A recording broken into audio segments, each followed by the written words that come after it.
Well, hello there, and welcome to an Evening in 10 Forward installment number 75. We are creeping up. We are three quarters of the way to 100 shows here on UKDM Reviews. And, what can I say? It has been quite an experience so far on this channel. We've had some fantastic moments and some really good conversations. However, lately I've just been thinking it's time to sort of rebalance the show in a sense, and move to a single host and guest sort of format. So going forward, we'll hopefully be getting a lot more sort of wider range of individuals on the show. So hopefully good things going forward. I do hope everybody out there is doing well, and all our American friends, I hope you had a tremendous Thanksgiving and spent some quality time with those that you love the most, and hopefully had some very full and satisfied bellies over there across the pond.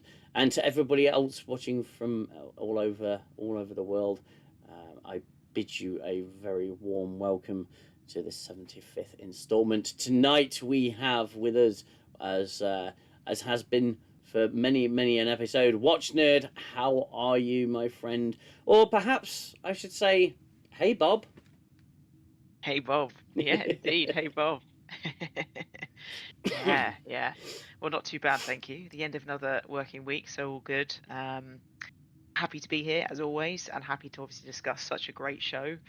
I know we've kind of been like talking about doing one of these streams for a while, I think since we both saw the show, which I think was about last December. Because I think I said to you, I had a couple of weeks off in that December of that year. Yes. Of last year, and I was like, oh, Danger Man. This show is amazing. I was like, I'm binging the whole thing. And you're like, really? I'm like, yeah, like I'm really addicted to it, because I thought I had all these plans for these 2 weeks I had off work, right? And I just ended up watching that bloody show. It was great time, but like, yeah, it was so addictive. I was so immersed in the story, and I said to you, this is amazing for a modern sci-fi show. I'm so engrossed, and it just made me feel very happy, and I'm very much looking forward to I believe it will be the final season, which I believe is meant to be coming out early next year. I believe that's the case, if I remember correctly. But Are they doing 7 seasons or just 5? no, the final season should be coming out, isn't it? Should be coming out, isn't it? Isn't it one more season to go, and then they're going to do the Star City thing? I think maybe. Oh, they're going to do the spin-off. perhaps, yeah, as in like talking about the Russian side, so obviously, which is interesting. Oh, I thought they were doing 7 seasons. Because that's I've heard two different things. I've heard that next season is going to be the last season from one person, and then from other people I've seen and heard. Obviously, I don't know. Just to clarify to everyone, I'm not sure what the truth is. That it's meant to be 7 seasons, but either way, it's very good. So it doesn't matter. It's very good TV. They should have a spin-off, which is Russian language, which will also probably be very interesting. Yeah, great show. Oh, absolutely phenomenal. And yes, I'd seen that Jill had done a breakdown and review of For All Mankind, and she actually had Robert Meyer Burnett on her channel, which was just incredible to get such a warm gentleman on her stream talking about this fantastic show. And I remember thinking, oh, I must give this a watch. I must absolutely give this a watch. And yeah, around Christmas time last year, had a rather large break from work, which is in my life has been very rare. So it's nice to be somewhere that enables you to do that. And I found myself suffering from an extreme case of visual Pringles. I just could not stop watching it. And I obviously binged all 4 seasons that are currently available. And the from the very first episode, this show captured me and held me in a state of just sheer disbelief at the quality of what I was seeing. So yeah, I'm really happy to be talking about this show with a fellow fan this evening. Yeah. So just get into a few of the chats. We did have a super chat just before the stream started from RRTNZ, who said he couldn't make it this evening. So that was I believe, $2 New Zealand. However, that's been retracted now, so I don't know what's happened there. But much love to RRTNZ for that. And hello to Guna, and hello to Danger Wife as well. Me and the boy both say hi. They're upstairs currently doing some Christmas preparations. I hope you're both well, and same to the chat, says Guna. Yes, we are well. We are well, mate. I am currently suffering a little bit with my voice, so I am going to be sounding a little bit more rusky than usual, but I will try and manage that situation as best as possible. So, I mean, we can get into a little bit of news if you wish before we get into For All Mankind. It seems to be the sort of thing to go. And in order to sort of looking at the news, there isn't an awful lot as is quite normal between in these long hiatuses between Star Trek shows. But there's a couple of key highlights, I suppose, and you can jump in with anything that you've got as well. Watchnerd. So the Star Trek Infection VR game, which is going to be a VR game. I didn't know that, or I feel like I didn't know that. Perhaps I did. It gets a March 2026 release date. So that's Star Trek Infection, which I thought at the time when they were both announced, this and the Voyager game, when they were both announced, I sort of leaned more towards the Voyager game because it looked like it was more interesting. But this one's caught my attention because it's a survival horror game, which is unusual for Star Trek. Yeah, I mean, I think it's going to be. So I have a one of those. It's MetaQuest, the Xbox MetaQuest. So it's kind of like you can play Xbox games using the Xbox controller, and it's also essentially an Oculus. Yeah. So yeah, it's a game that I might get. It looks very interesting. Obviously, the horror aspect, and it looks to be not kind of like new Trek horror, as in like kind of interesting horror that's not silly. Because I think we've both played the introduction to that Voyager game, haven't we, on Steam? And yes, a demo. Transparently, yeah. Transparently, like, look, I thought it was nice. It was nice to replay Caretaker essentially. Yeah. But I found the lack of voice acting to be a bit odd. I obviously understand it's a low budget game and that there won't be the actual Voyager voice actors, as in actors, voicing their characters. That's fine. But I would hope that in the final kind of, in the final iteration of the game, I would hope there's some kind of voice, just because otherwise it's a bit weird, isn't it? You're just kind of clicking through dialogues. I also felt that the space combat was a bit lacking, and it was really clunky, and there wasn't much manual input at all. You were just basically pressing like to fire at the Kazon. Do you know what I mean? Yeah. So like, it was just a demo. It might improve, and I'm generally quite forgiving of games when they have heart. But yeah, Infection looks better. But as I say, the proof is in the pudding, Yeah, and one thing that I will say about that Voyager game is you can tell it's been made with love. It's a good old-fashioned home recipe, and it feels like it's come from a really good place. However, I fear it may be lacking in like you said, in the gameplay factor, and I found myself not being as interested as I thought I would. To be fair, I found myself even more disappointed that it wasn't like the old Telltale games, and like Star Trek Resurgence, in the sense that you could. Because that's where Telltale games used to shine. Was, I believe it's Telltale games, isn't it? With the decision making and that changing the outcome. And I thought that would be a really interesting approach for them to take, to give you the option of taking path A or path B, and creating quite a diverse game in terms of outcome. Now, it may very well be that the game was always programmed to be all roads lead to Damascus kind of thing. Yeah. But yeah. it feels like the demo just feels grossly incomplete. So it wasn't, Yes. as a demo goes, it wasn't a very good experience. Now, with Star Trek Infection, if it's a purely VR game, it really does sort of cut a lot of people off, because they simply won't be able to play it, because they don't have an Oculus, or I personally, I've got a PS VR 2, so I can hook that up to the PC and it'll hopefully work, in my ancient rig. That may not know the connections of the hardware itself, but I figured it would. I figured that it'd be better to, if it is first person, to be able to maybe open it up to other players as well. But yeah, Star Trek Infection looks pretty good. Set, I believe, on a Defiant class vessel. Interesting.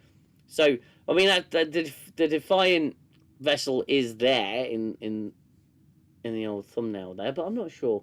We'll have to wait and see what that looks like. But we're not going to have to wait long. March 2026. That's not too bad. I think at that point I'll still be playing Resident Evil Requiem. In all honesty, which I will be streaming. I will be streaming that probably on this channel on the day of release, which is funny enough a Friday. So yeah. And whilst we're on the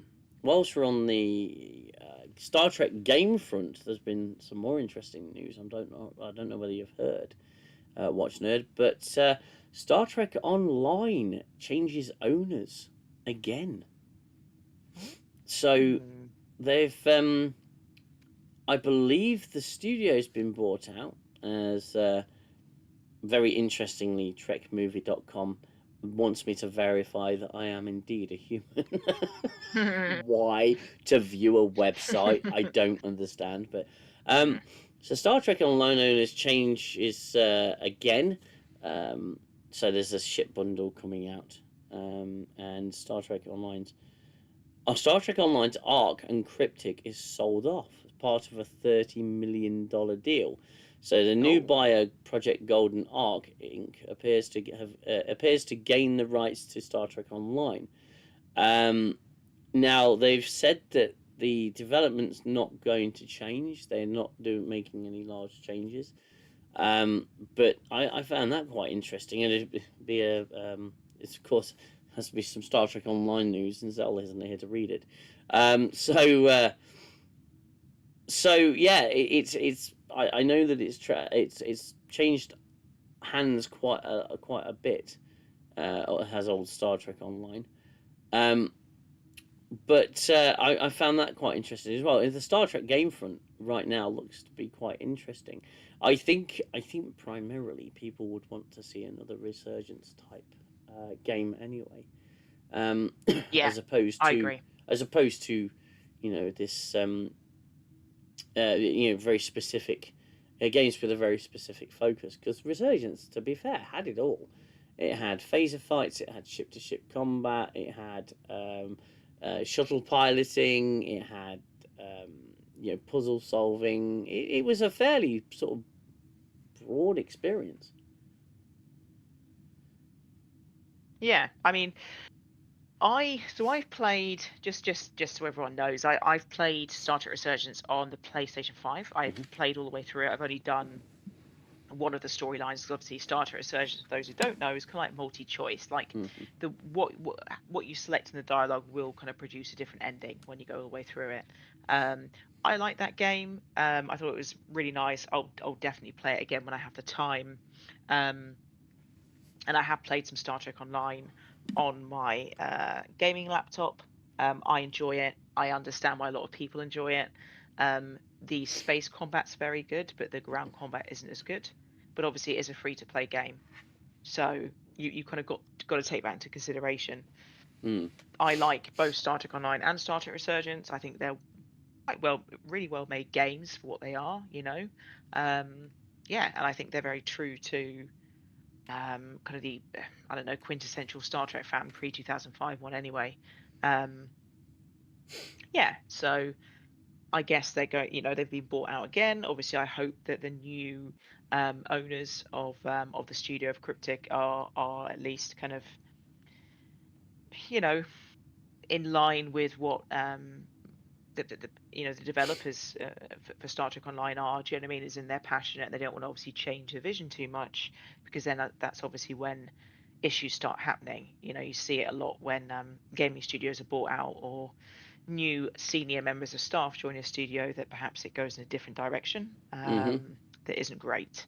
So that's what I hope. But yeah, I guess that's just the way of things. People get bought out. That's capitalism, I guess. Yeah. Yeah, as we know, we've seen that happen many times with properties, IPs, and Star Trek itself, and Paramount, and CBS, and oh my word, it's just been one roller coaster after another. So yeah, it's some bit of news on the old gaming front there. So one more thing I'd like to cover, and then I'll open the floor to you if you've got anything. If not, we'll crack on with the stream. But Christina Chong, our very own on, has come out and said that season 4 is gonna have more swings, as in it's going to be from what I've been reading of this article, she says it's going to be sort of more out there. And what was it she said? It was right. I think it's so when pressed on if she felt the upcoming season was different than season 3, Chong did agree. I think it's very different. I think it's way better. We'll see. It's way better because there are more swings. I hope she's not being literal there. I just think there's more social commentary, maybe that wasn't there as much in season 3, and a lot of fun. But there's many things in it. It is probably the season that has the most episodes that are genre bending. Great. Yeah. Great. That sounds fun, doesn't it? Way. That sounds like a lot of Star Trek meets the Predator, Star Trek meets Aliens, Star Trek meets Grease, Star Trek meets The Thing, Star Trek. Why can't it just be Star Trek? I mean, okay. I will say, I've said to people that I have been rewatching Star Trek Picard season 3.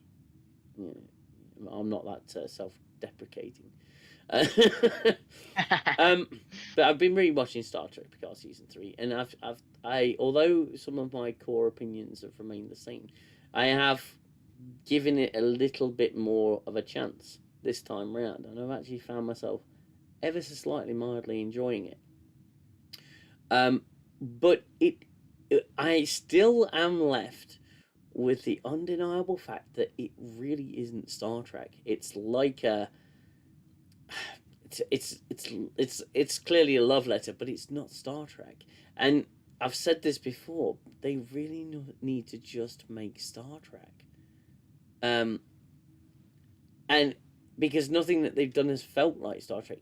Go back to episodic. Go back to the early days of Star Trek, the different format, the different style, because it worked, and we know it works.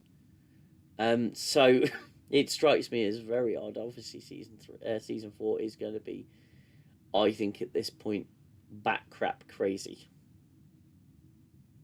Yeah, I just think, look, I mean, we discussed this a lot, a lot. I actually, when I first saw Strange New World season 1, I think that was 2022, wasn't it, the summer? And I was like, wow, this isn't bad. I was like, okay. And I remember I went on the Star Trek cruise in February 2023, and I was like, I remember speaking to people on the cruise. I was like, actually, season 1 wasn't bad. Season 2 could be okay. I said, maybe this show will be all right. Now, also, when I went on the cruise, that season 3 of Picard had just aired. I thought it was okay. Like, I don't mind season 3 of Picard. I enjoyed the set design. I enjoyed the attention to detail. I thought it was a better effort. And kudos to Terry Matalis,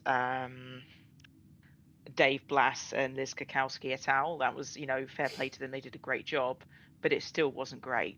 That doesn't detract at all from their efforts, and I appreciate it. And I appreciate it was sincere, just to say, but I just didn't. The storyline was just so weak. It was lovely to see, obviously, the Next Generation crew back. The Enterprise, again, kudos to Liz Kakowski, but it just, I don't know, just didn't hit the mark for me. Yeah, and look, I know that it's a very divisive kind of season, and that some people loved it and some people didn't. Yes, obviously, it definitely wasn't as bad as season 1 or season 2 of Picard, which obviously, I mean, season 2 of Picard was some of the worst TV I've seen. Obviously, it was kind of as bad as a lot of Discovery that I saw. Disclaimer: I've only ever seen Discovery season 1 and season 5, but it was on a par with that. It was bad. So yeah, I'm very conflicted about Picard season 3. But as I say, well done to Terry Matalis. I'm glad that he's now doing great things with Marvel. He's a very talented guy. No issues from my end. But yeah, Strange New World season 4. Season 3 to me was basically unwatchable. I've said this to you many times. The only thing that kept me going through it was obviously because I knew I had to give a rundown on 10 Forward every week, and it's fine. Obviously I enjoy doing this, but it was so bad. And this is how I know when Trek is bad, is when I'm like, I just need to pause this. I need to go and do some ironing. I need to go and do some hoovering. Do you know what I mean? like 10-minute little chunks, and then just be like, right, that's 10 minutes. I need to go and put the dishwasher on. Do you know what I mean? It'd be something like that. It'd take like 3 hours to get through one of those episodes. And you'd never have thought, 10 years ago, that we'd be doing that with Star Trek. Yeah. Because I don't do that when I'm watching regular Trek. And to be fair, I didn't do it when I was watching Picard season 3. Now I do want to say this about Picard season 3 and about my initial reaction to Picard season 3. I stand by my reviews because they were my opinions at the time. Okay, I will say that. But how can I put this? I was harsh on it. Not as harsh as I could have been, but I was harsh on it because I had been so jaded, so very jaded by seasons 1 and 2. And they were so terrible. So terrible. And what Terry Matalis did is bloody admirable because it is a very pretty season of Star Trek. It really is. And some of I found myself really getting into some of the dialogue that was created. Now, it was 100% less cringy than the previous seasons. It still isn't. I still wouldn't classify it as Star Trek, but I would classify it as a love letter to Star Trek. And a different style of Star Trek. But what Terry Matalis did was, as you know, Gunnar's also come in and said the same thing. It was a wonderful sort of attempt to reach out Mm. and it was a great attempt to try and save something that had been destroyed. And it was it was interesting, the reaction that I had, because I like I said, I had just come straight off the back of Picard season 2, and I was in a very unforgiving mood. So to that effect, I'm going to say this to Terra Metalis, because I know we'd never end up watching this stream anyway. But I would say to Terra Metalis, thank you, and I really am reflective of my initial reaction, because I've gone back and I've given it another go, and I actually didn't hate it, and I appreciated a lot of the things. You know, I think I was blinded a lot with the dialogue, and I missed a lot of it. And I've gone back and rewatched it, and there are charming moments in it. Now, don't get me wrong; it doesn't mean the problems aren't there. It doesn't mean I you know, how can I put this? It doesn't mean I'm saying that I was entirely wrong. I still agree with a lot of what I said. But I think I probably could have given it more of a chance in hindsight, in retrospect, you know. And RTNZ with another super chat. In 10 Commandments, Chuck Norris stunt doubled for God. Nice. The Chuck Norris ones are back. I love it. RTNZ, welcome to the stream. Yeah, very good. But yeah. I have to say, I am thinking of doing a video, sort of like a retrospective review, I suppose. But yeah, there were moments where I found myself quietly giggling at some of the moments, especially with Worf. And like I said, I was very jaded. So to Terra Metalis and the team who gave us season 3, thanks for giving it your best shot. And I do appreciate it. And although it's still not Star Trek, it feels like it was tributing it, at least. Mystic Librarian, Dangerman, you're not wrong. Millions of old fans agree with you. Well, it depends what you mean by wrong, I suppose. I think, and please don't shoot me, Carlos, Otoy, and Terry would be a good team to produce proper Trek. And no one's going to shoot you for that one, Guna. I think they'd all be very good at it, because they treat it with respect, the respect that it deserves, and the respect that it's earned, and the respect that they've earned. And I think, they would be very good custodians. But they're not enough in the larger equation. You need dedicated, good writers, science fiction writers as well, not Hallmark writers, not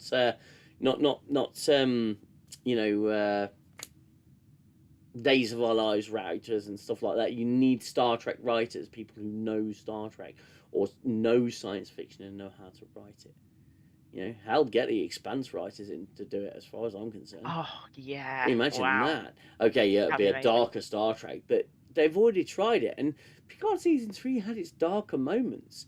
But what it was able to do is actually be quite, well, they weren't showing severed body parts quite in the same style as what I would call classic New Trek. But well, no, exactly. Yeah. I mean, as I say, they had that kind of balance, and as I say, like, I didn't hate Star Trek Picard season 3. I thought it was okay, but to me it wasn't great Trek. No. But like, I wouldn't classify it in the same vein as I do most post 2005 Star Trek. Like, for me, Picard season 3 and also Prodigy is in a different kind of vein for me. Like Prodigy, I felt was such a lovely show, very positive. It took a while to get into it, but I was like, wow, this is great. Like, what a nice little kind of love letter to Voyager, really. And great characters, kids who all kind of come together. Essentially, it's very much a Star Trek ideal. I don't mind Dark Trek. I mean, obviously Deep Space Nine is my favorite show. It's fine if it's written well. Again, it all comes down to the writing, really.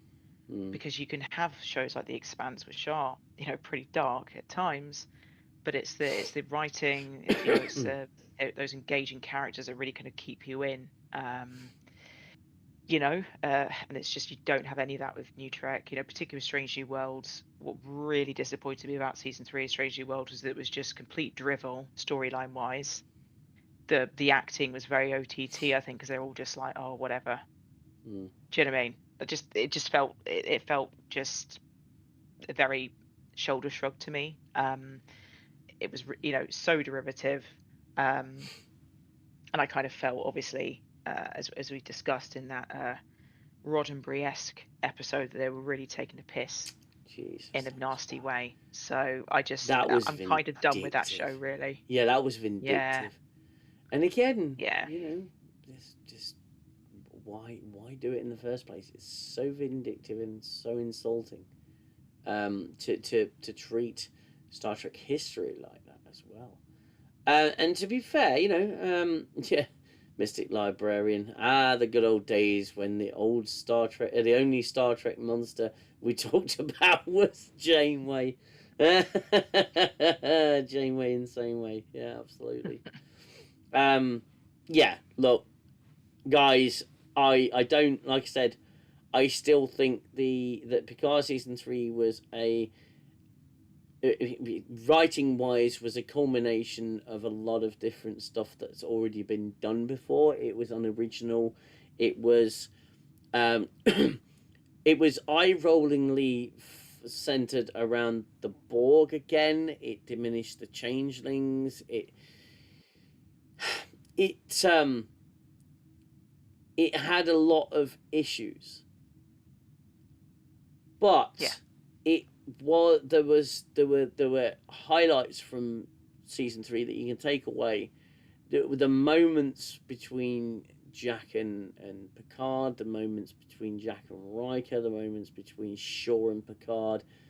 Some of those moments were glimpses of that really nice Star Trek writing that we've known and come to love over the years.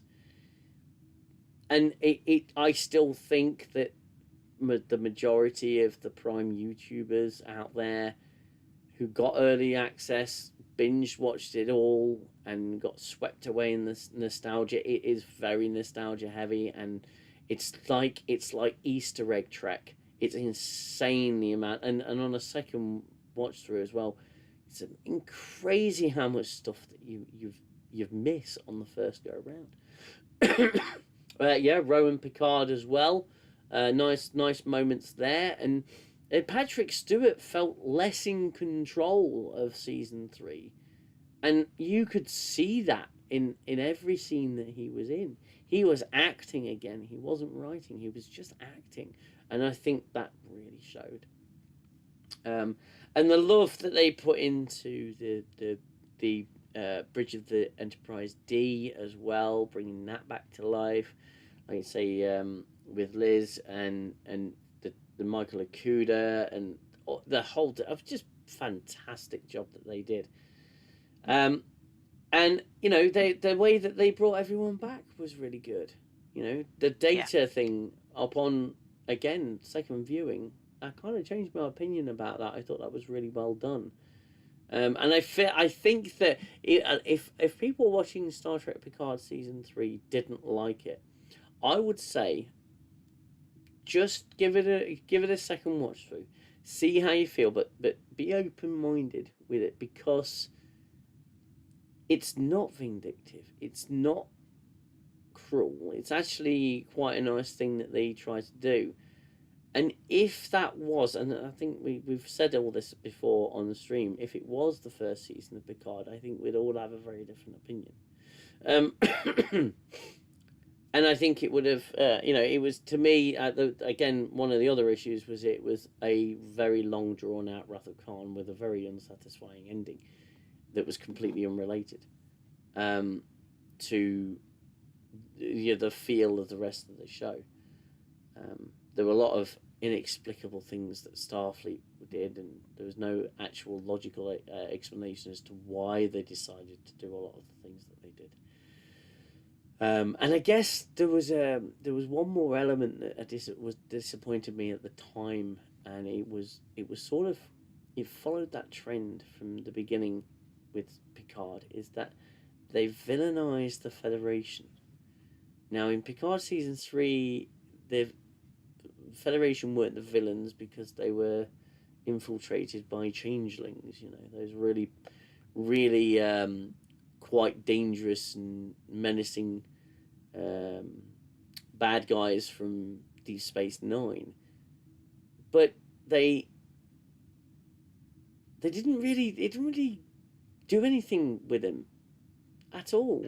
They did nothing with the changelings except made them the bits of the Borg.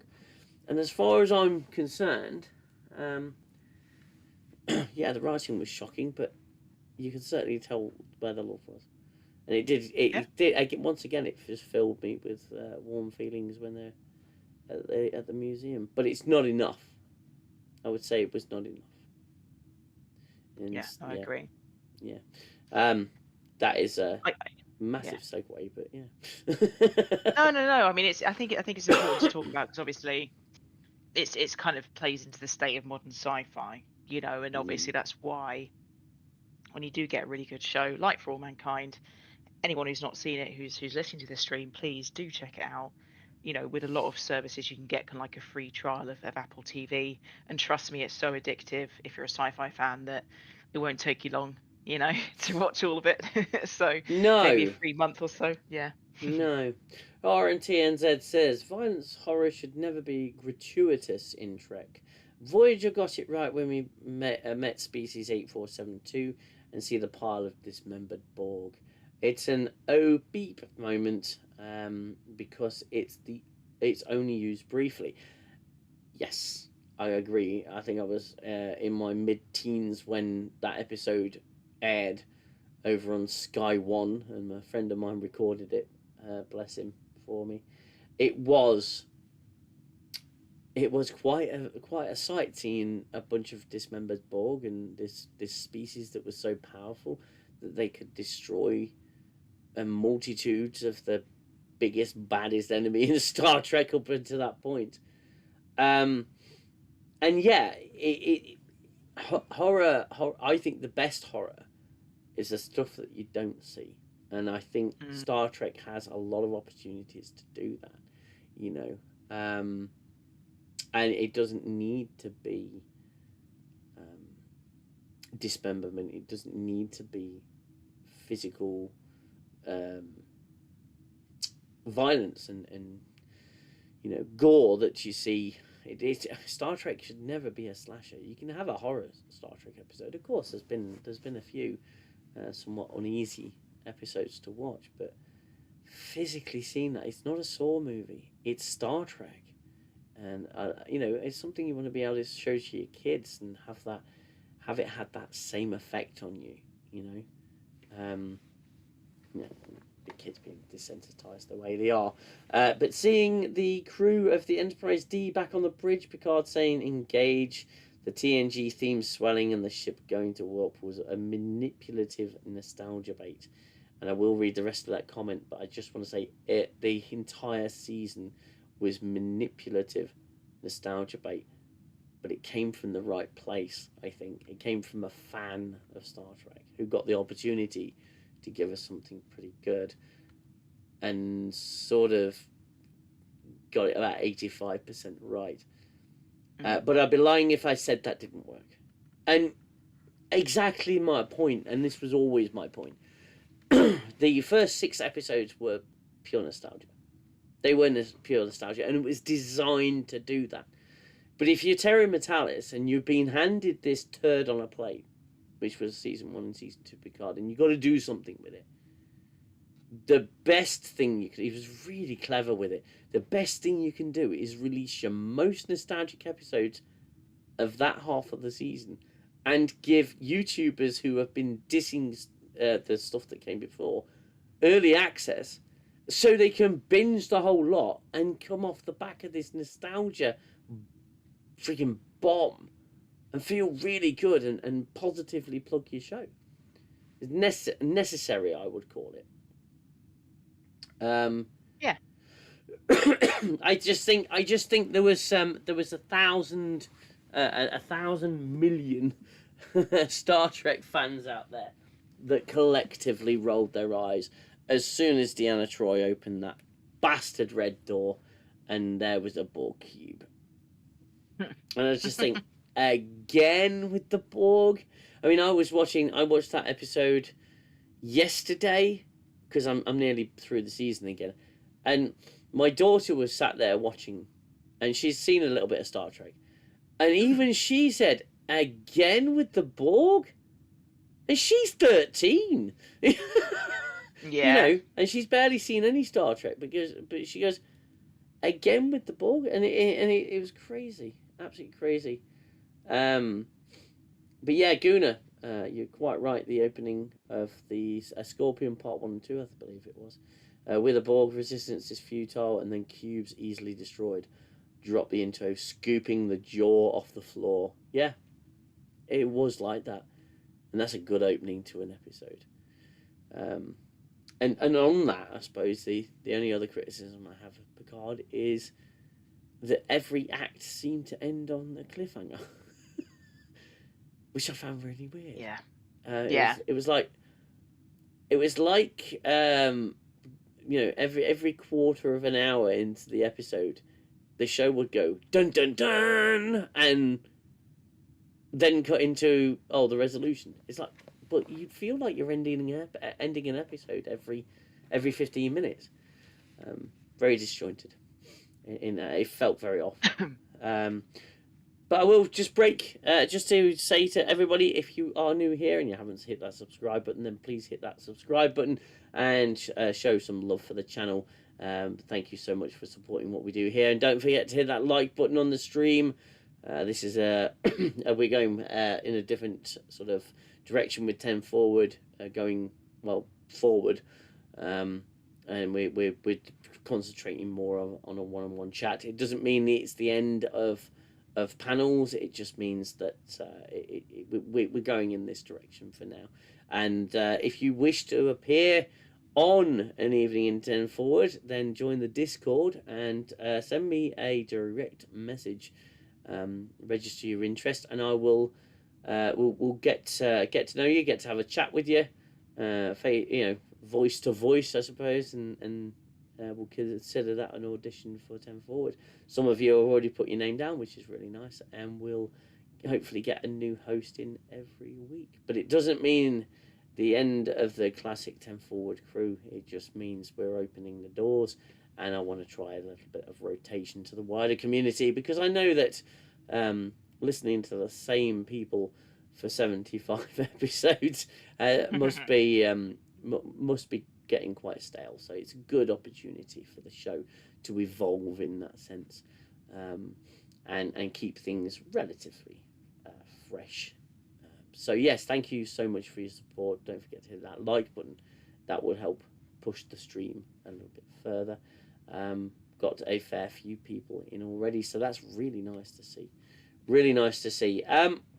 Watchnerd, I've sort of gone through some bits and bobs. Is there anything you want to bring up or anything you want to raise before we get into the main event? But do you know what? One thing which isn't really sci-fi, but it's so amusing. I think the new Wicked movie's out. Yeah.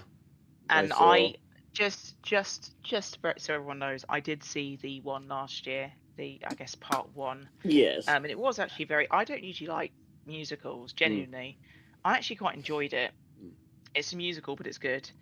And I'm kind of conflicted. I'm like, should I go and see it? Just because I know Ariana Grande and Cynthia Erivo are definitely interesting on their press tour. They're definitely interesting behaviour, they're interesting individuals. But I'm like, it might be good, because they're actually very good singers, genuinely, both of them. Very talented, to be fair to them. So yeah, there you go. Well, I suppose it depends, because I mean I've seen a couple of reviews. It's not my cup of tea. It's not something I don't think I'll ever really watch it, because it just doesn't interest me. It's not my it's not my area of interest, and I also don't like musicals. about the only musicals I've enjoyed are Team America and South Park. Team America. Team America, it might as well be a musical. It's just they don't actually sing too much. But there's a lot of songs in there that are just timeless classics. Um, but no, I've seen a couple of reviews, and from what they've said, without going into any kind of spoiler territory, they are it's basically the same thing again.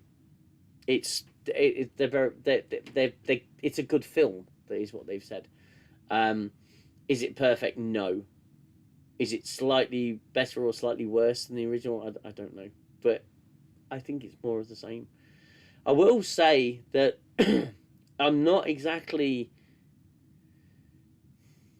loving the actors at the minute and the way that they look. They look ill. Yeah, they both look a bit unwell, bless them. Unfortunately, you know, I don't like to say it, but they look kind of bulimic, and that's I don't think that's a good a body image to be promoting. I mean, they look very ill, and it's concerning, really, because yeah, I think anyone who looks that thin they look ill, and I'm a little concerned for them, to be fair. And I'm concerned. Yeah. I suppose I'm concerned more that, I mean, supermodels have been doing this for generations, but I'm concerned at that kind of image, just as I'd be equally concerned if you know, people were obese to the point that they were having heart problems. You know, it's a health risk, and yes, you're the stars of these epic musicals that are very popular with young people, but I think that might be sending the wrong message. I agree. And it's both of them as well. It's not. It's and they're very weird together. They seem sort of inseparable. Yeah, symbiotic it's this weird in a kind way. of codependence, isn't it, on each other? Yeah. And they've gotten very. Look, they were obviously both slim ladies anyway, because obviously they're both in Hollywood. They weren't overweight before, obviously. No. But I think there's been a lot of kind of, you know, a lot of people are on Monjaro, or I've heard Monjaro. Yeah. And so I think it's just maybe it's just something it is almost like body dysmorphia, I'd imagine, because they're both very, very skinny ladies, very, very, you know, underweight. I think it would be you know, accurate to say. Yes. That would be an accurate assertion to make. And yeah, I don't know. They both seem a bit manic in interviews, which is a bit. I mean, like I think there's a fine line, isn't there? Because a lot of people who are very creative, like artists or like actors, do have that kind of tendency. They do have that in them, which makes them a good visual artist or a good actor or whatever. Do you know what I mean? They have that kind of brain, but then it's always a delicate balance, isn't it? You know. And yeah, they are both incredibly out there. And I say this as someone who's, you know, eccentric myself. You know? Well, I think everybody can be a little eccentric at times, but that's it's very peculiar behaviour out on the red carpet there. And you know, I think I look at my daughters and I think, please moderate yourselves with your health and make sure that you're getting all the right you know, you're getting all the right habits, because and don't pick these people as role models, because you don't want that in your life. But kids always do. They always find something. But yeah, in terms of the second Wicked film, I've not heard bad things about it. I've heard generally sort of positive reviews on it, and I would always say give it a go, whilst the movie theaters are actually open, because the way Hollywood's going at the minute, the way it has been going, I don't know whether the damage is too severe.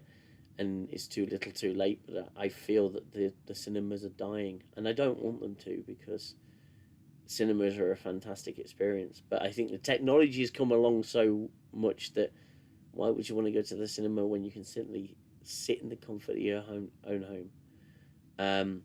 You can pause the film if you wish, and you can spend 90 quid, £90 on a projector, which is HD, and get yourself a 100-inch screen.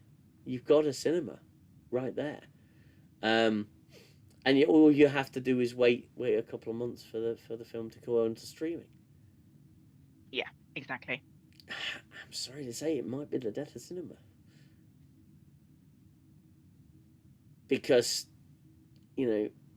although you and I went separately, but you and I did go and see, I believe it was The Search for Spock in the theatres, and it was an incredible experience. It was I can't really convey what it was like. I mean, obviously the people who are a tad older than us saw it in the cinema when it came out, but seeing it on the big screen, it was a thing of beauty.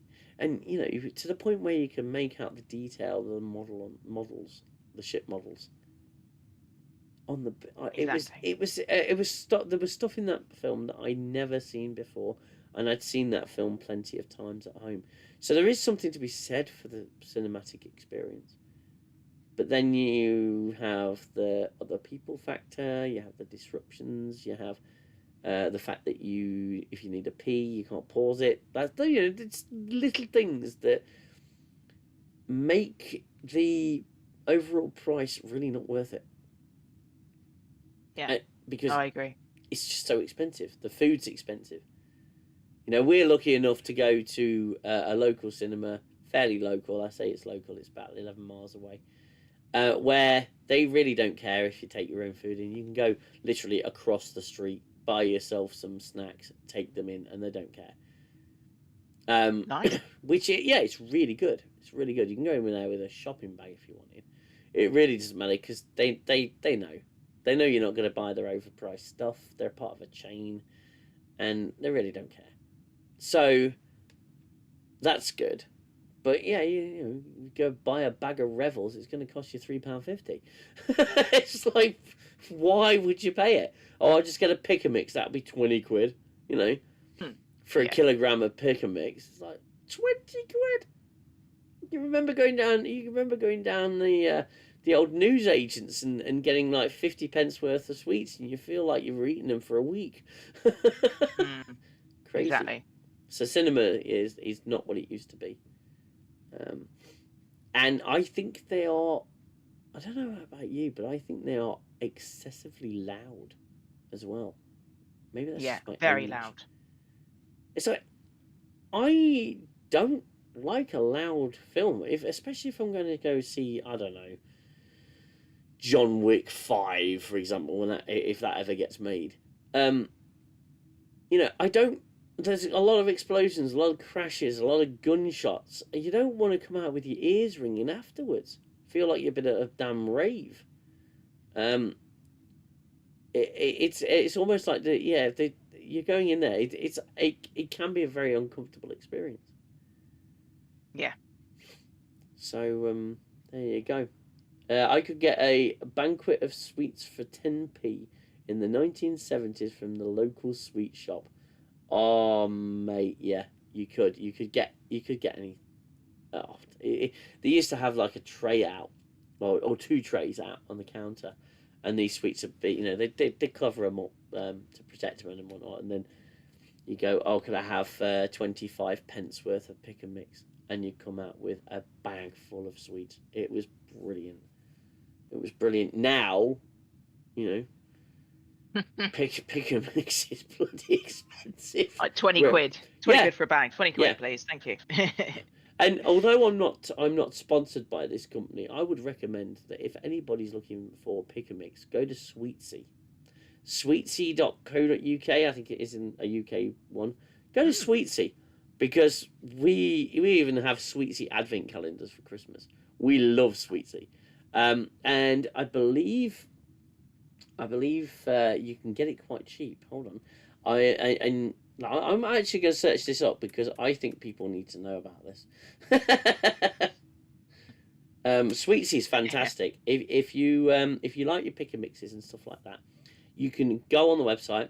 You can select all the pick and mix items that you want, and you usually get like so. Oh, obviously all the Christmas stuff is out. So if I click here, pick and mix, you can go. I don't know. I can't believe I'm doing this live on stream, but hey. So you can get 1 kilogram bags of your own pick and mix. You can build your own pick and mix. It's literally like you're in a. It's literally like you're in a shop, and but it's all online, and they deliver in a few days. So pick and mix is your way. So you got things like snack pouches, mega share 1K bags, ultimate 1.7K bags, and oh my gosh, 2.7K bags. Oh wow! Oh my god! I didn't realize you can go that large. Great selection, and the 1.7 kilogram mega bag is £20. So you are spending 20 quid on a pick and mix, but it's 1.75 kilograms. That's twice what you get in a cinema for that price. So very good. And order from Sweetsy and then smuggle them into your local cinema. Probably be a bit cheaper. Yeah. But yeah, Sweetsy is great if you got a sweet tooth. Look at it online. Sweetsy, brilliant. So yeah. Again, a bit of a digression there. But It's all good. what do you say we talk about our main event? The oh so brilliant, and I do mean this, oh so brilliant, For All Mankind. Yes, let's do it. Okay, guys. So for those who don't know, For All Mankind is an Apple show, and it is a tremendous Apple show. It is headed by the ever fabulous and wonderful Rob. Sorry, I had a moment. Ronald D. Moore. Yeah, sorry. I have these moments where I just clap out for a second. Yes, it is led by the brilliant Ronald D. Moore of Star Trek notoriety, no less, and not to mention multiple other series as well. And it is, without a doubt, probably one of the most addictive new sci-fi shows I have ever come across. I mean, I did get into The Expanse. I still haven't finished it yet. But there's something very once you pop, you can't stop about this show. And I've actually got lists of trivia that we can go through about For All Mankind as well as we go through discussing it. But I think we got into at the beginning how we came about this show, how we came about. I came to know this show, and like I say, Jill, when she was doing the stream, I was thinking I've seen a lot of advertising for this For All Mankind, and I remember being so embittered by Star Trek that I wanted to give sci-fi a little bit of a rest. But coming across this show astounded me with what it was able to do and what it presented you with. And the premise is very simple. The premise for the show is very simple. It's a show set in an alternate timeline. And in this alternate timeline, we're not going to go in too much, by the way, and spoil each season or anything like that. I will give an overview of the style of the show and everything. But I figure we talk about the setup of the show. Yeah. And without going into too much detail, because people will probably want to go and watch For All Mankind, and if you don't, then I think you're missing out, because it is a tremendous show. So Yeah. the premise is it's set in an alternate timeline, and the timeline branches off, obviously 1969, when mankind landed on the moon. And the show was so clever the way it did this, because it presented the media of the time, and led you in. I don't know if you picked up on this, but it led you into a false sense of security to say, okay, it's the moon landings. We know the moon landings happened, and it keeps you guessing right up until the point where they're stepping off the lander, and it's not the Americans, it's the Soviets. And it's in a world where the Soviets beat us to the moon, us as in the Western world, and yeah, we failed. We lost the space race, and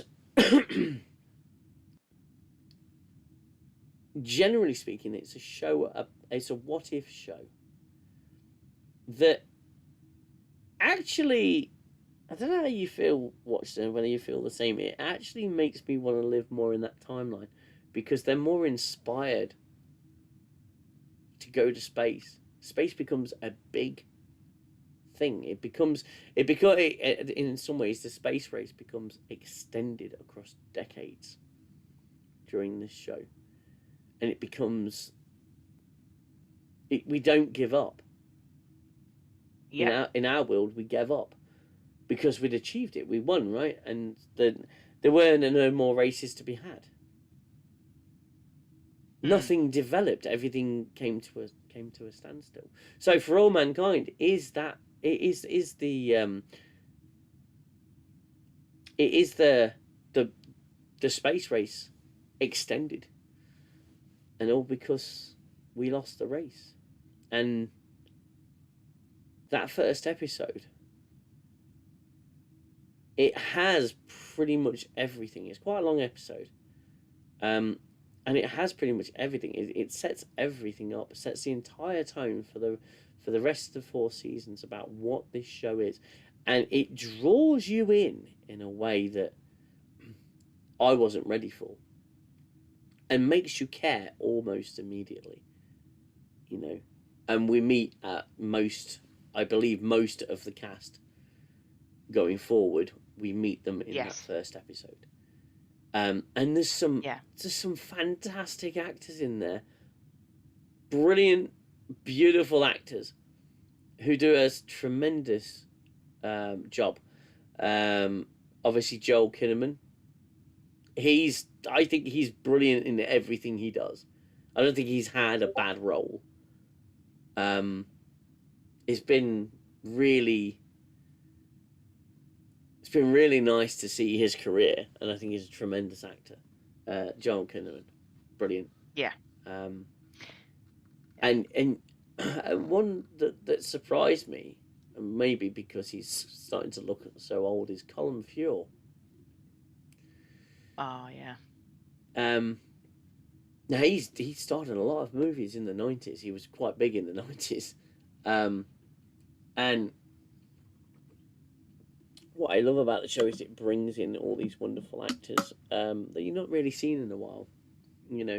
Daniel Stern as well at some point comes into For All Mankind. He's old Marv from Home Alone. So yes, the show, what if, different timeline, what if the Russians beat us to the moon? And it's visceral. You feel the disappointment. I mean, I don't want to harp on too much about Watchnerd, because I want this obviously be a 2-way conversation, but yeah. But there's a moment after they've seen the cosmonauts coming out and claiming the moon for the Leninist way of life and the Marxist way of life, which I found absolutely hilarious. So I thought, well, that's probably just what they'd have done. You know, instead of being one small step for man, it's like I claim this world in in the name of Zorg. You know, it was quite funny in that sense. But there's a character called Zeke, and he's the like the honcho of the astronauts, the head honcho. What is his? He's not. He's not a flight director. He's kind of like he's in charge of the astronaut candidates, isn't he? So I That's guess he's right. like the he and he also like selects people who are on missions. So he'll kind of like Yeah. you know be like, okay, you're on Apollo 17, you're off. Yes. You know, you're on, you're off. Yeah. So kind of Yeah. like I don't know, like an ops His manager mission. Yeah. essentially. Yeah. Yeah. He's the mission curator, I suppose. And his lines and his dialogue was absolutely brilliant. When he steps in, and he goes, you know, I'd be really disappointed if John Glenn was here. He'd be really pissed off, you know. And he goes to name these famous astronauts, and he says they'd all be really pissed off. Hell, I'm pissed off. We're all pissed off. So I suggest you take this weekend to go do what you need to do. Blow off some steam, scream and howl at the moon, throw things, you know, smash things, get drunk, whatever you want to do, and get it out. Basically, get it out your system, because on Monday we are coming back and we are getting down to work. And I thought at that moment that is brilliant leadership right there for that character. Fantastically, because that's exactly what you want to do. I mean, imagine how gutting it. They're a truly defined moment in history, and you're the loser. Yeah. Forever. You know, it's not a case of I want to do over. It's the you know, America lost the space race. They lost the moon. And every single one of those actors, down to every last extra, did their job in that scene in the bar. And it hit. Yeah, like it's well done. What I do like about the show in general. Again, try not to give too much away. Is that each kind of moment that is meant to be dramatic is done so well. The acting's obviously very good, as we said. The writing's very good, and I know obviously our TNZ and also Tetriarch have said, you know, it's not the most realistic kind of thing to have the Soviets landing on the moon when obviously they had issues during the Soviet Union with nuclear reactors and stuff. Yes, but I think that what makes For All Mankind so good is it's just about realistic enough that you could be like, okay, maybe in a slightly different timeline that could have happened. Do you know what I mean? That's why it's good. You know, it's not saying that this would have definitely happened, you know, and then X, Y, Z would have happened, but I do firmly believe if we kept, as in the West and the Soviet Union, had kind of kept up with the space race, we would probably be in a comparable, you know, we would probably already have landed on Mars as human beings. You know, it just so happened that I think, I believe it was Apollo. I think I'd written it down. I think it was one of the latter Apollo missions in our timeline. I think it was in 1972, and that was the last kind of like mission to Mars. Wasn't it 17? Yes. I think it was Apollo 17, yes. Yeah, because they did a movie about Apollo, you know, they did Apollo 18. There's a reason we didn't go back to the moon, you know, that sort of thing. Yeah. Well, you know, just on that, I think what works with the concept is that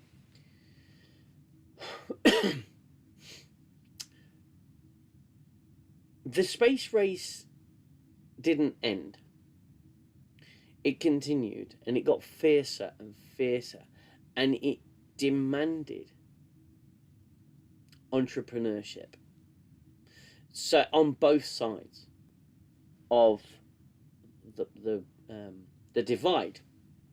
So the Americans lost the space race. Okay, the Russians landed on the moon, and it's actually said during the first episode that They basically got there in a rickety barge, you know, and they took some major risks, and they got lucky because the technology, they just didn't have the technology to do it safely and well. And the Americans had the superior technology, but they lagged behind. They played it safe. They didn't take any risks. And the the technological jumps, I think, actually are quite realistic, because necessity breeds invention. And if we'd have continued the space race at the pace of a race, then who knows what technology we would have come up with and how early it would have happened. Because when it's like with medical care, in some ways, socialized healthcare in this country doesn't breed a lot of invention. Whereas if it's a market, it does, because people are constantly competing with one another to come up with the next best thing. Look at mobile phones and how the technology's moved along, because capitalist companies are competing with one another for new technologies. New technologies always being developed. Yeah. So I feel like if we had lost the space race and said, right, we lost, we've got to get back on the horse, and we've got to be the first ones to get to Mars. Well, that's competition. That suddenly gets the engineers forced into creativity and thinking up ways of doing things that they may not have thought of had they had the more relaxed atmosphere of not having a space race, because they'd already do one. And I think that's the best way to describe the premise for the show. It's losing gives you a kick up the backside. And in some ways, I probably have preferred to live in that timeline, because at least people would have the motivation to say, no, we are reaching for the bloody stars now because we lost. Now, kind of meshes that sense. I think that's it doesn't really matter. The fact of the matter is, we started making those technological jumps because we were forced to, because we lost a race. If that makes sense. Yeah, no, I think what really, I think, kind of like gets me about For All Mankind is that I watched a video by someone called the Feral Historian, I believe he's called, on YouTube. And he has a video where he talks about For All Mankind, and he made quite a good point, actually.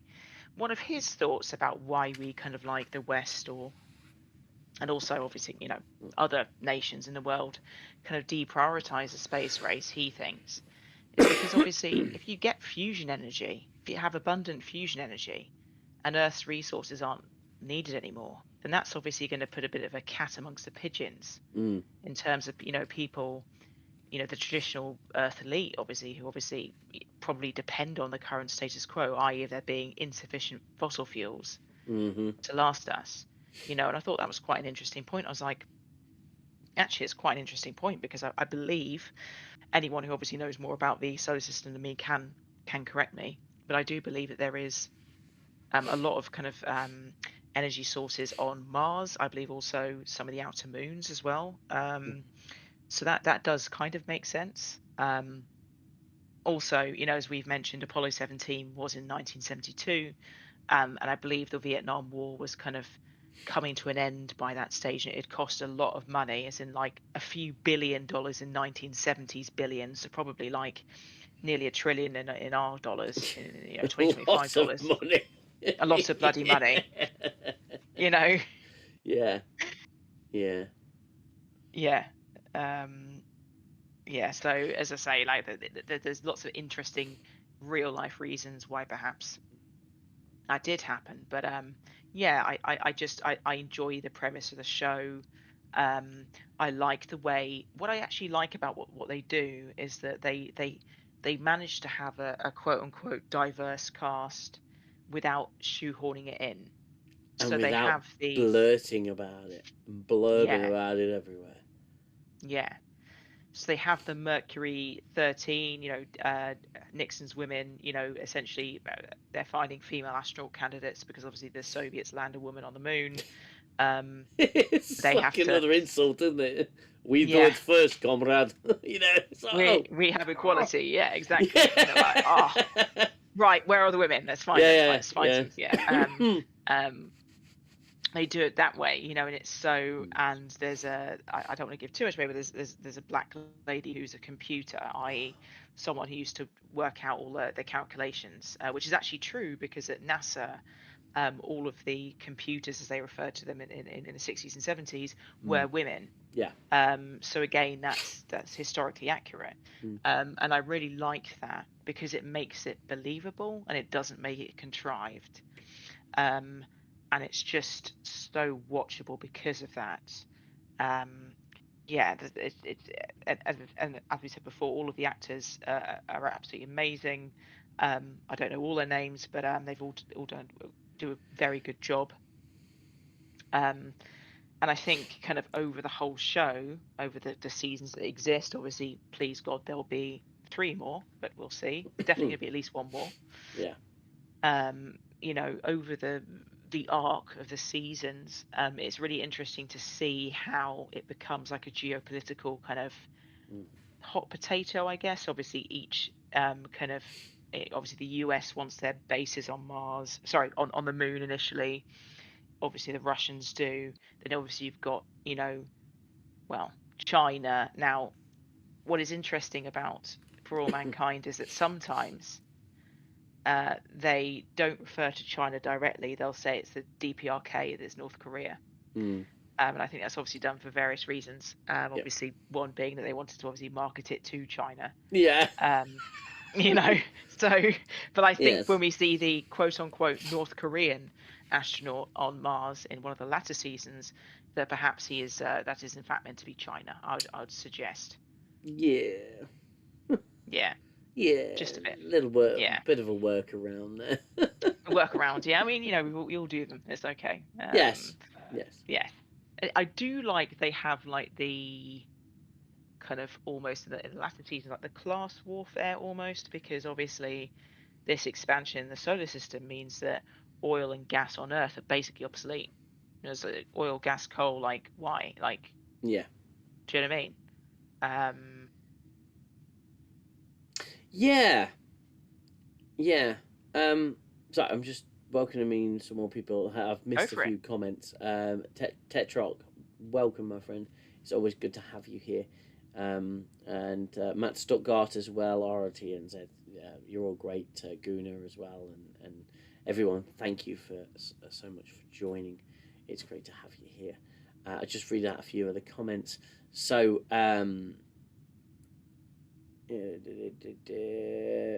watch an episode of Chernobyl and you'll realise very quickly why the Soviets never got to the moon, and that's not even the crude technology. The whole system was the problem.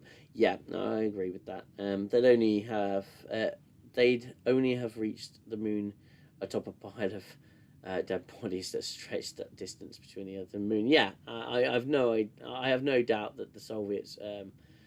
It wasn't actually a clean space program, but For All Mankind, it's not what you call a prediction of what might have happened. It's one. It's despite that, it's still a very, very well written show. And if you end up rolling with it because it is a what if, and you've got the many different possibilities and directions that any one decision can take you, and the many worlds theory and all of that. But I think it's a reasonable extrapolation of what may have happened. and obviously the closer it gets to our time, because the structure is with For All Mankind, each season jumps about 10 years. At the end of between each season, there's a 10-year jump. So I believe in season 4 we're roughly around 2012. Or the end of season 4 we jumped to 2012 for season 5. So it's, as it gets further and further away, your predictions become less accurate and so on and so forth. But this show does, I think, a reasonable job of extrapolating, this alternate timeline, and it's a very interesting concept. And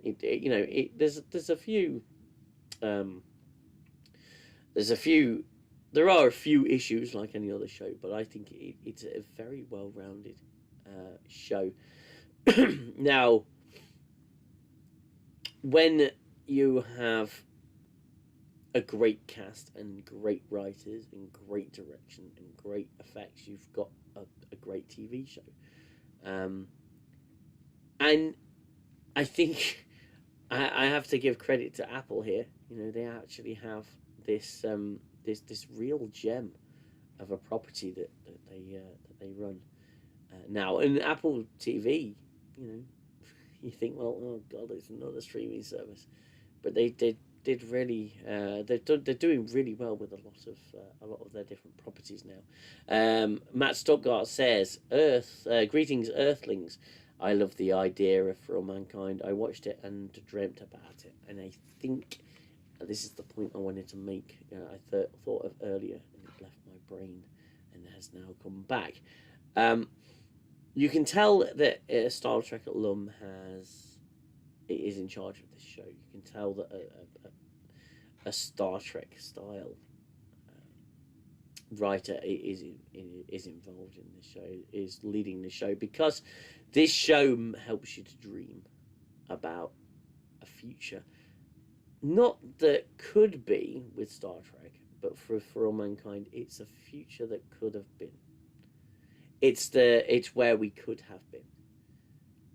And yes, personally, by the time we get to season 4, again without spoiling too much, by the time we get to season 4, you're a lot closer to us than you are 1969, and you actually leave the show mildly disappointed that you're not there and that it didn't happen, and you're very disappointed in the lack of progress that we have made, because and it's something that's always bothered me about the direction that mankind is taking right now, is that just how easily this little existence on this tiny speck in the corner of the universe can be ended by a rock no bigger than a skyscraper. We'll all be gone. There's no coming back from that. There's no surviving it. We'd be unexisted. And I think it is immensely stupid of the entire human race to not all band together and get ourselves off this planet and divide, and to survive. Because all our eggs are literally in one basket here. We're screwed if a space, and the amount of bullets out there in the solar system alone. Come on, we are mad people for not pooling our resources and trying to get off this rock. We're nuts. We're crazy. So I do feel a bit of passion and even a little bit of anger that we're not in that world. We're not mining asteroids, for crying out loud. We've not made it to Mars in that sense. We're not throwing money, resources into getting off this planet. I find it utter madness. Yeah, it is mad, isn't it? It is crazy. And what I do like is that because it is kind of quite realistic, I think. And I do think, like, look, yes, I accept the point the Soviets probably wouldn't have had a great space program. Obviously, they weren't great at building nuclear reactors, as we all know, and Yeah. maintaining them. You know, that's the historical fact we can all Chernobyl agree on. notwithstanding on that one, you know. Yeah. What safety protocols? There is no such thing. There is none. Yeah, there is Um, none. uh, yeah, it's just okay. Yeah, like whilst we can agree on that, I do think if the West had kept on with the Apollo missions and on from that, then we would probably have at least by now have had someone landing on Mars. Yeah. I think that's not unrealistic to say. No. Um, so yeah, it does make you think about what could have been. And what I do love, obviously, I don't want to spoil it, but obviously, I do love that there is the inherent kind of allegory to the Expanse, and you can see, in my opinion, as we said, that in the latter seasons there is a human presence on Mars. Mm-hmm. You can see how if someone was maybe born on Mars, how they'd be like, actually, I've never been to Earth. I live on this planet in like a kind of bubble, for want of a better term, a literal bubble, really, Yeah. atmospheric bubble, because it's inhospitable. Why is Earth dictating to us how much we've got to mine, how much we've got to send back to them? It's basically a tax. Like, I've not been there. And so you can kind of see how the Expanse universe kind of comes about, how you have the people who remain on Earth, who are the people who are happy to take universal basic income, maybe the equivalent of being on benefits. It pretty much is, just chilling out. And then people who are entrepreneurial are like, do you know what? I'm going to go to Mars and see what I can do. And then obviously some people who are like maybe miners who are maybe kind of out of work because of the fusion energy would then go to the belt. Yeah. You can totally see that. You're like, that makes total sense. I think more so in season 4. Yeah. It becomes much more. There's subtle nods here and there, interspersed here and there. But in season 4, you can really see it. The potential for divide, because if you're a Martian and you were born and raised on Mars, you wouldn't give a crap about people on this planet. Hell no. You'd think, I'm sorry, Earth's some kind of dictatorship. Hell no. You're not telling me what to do with my goddamn planet. And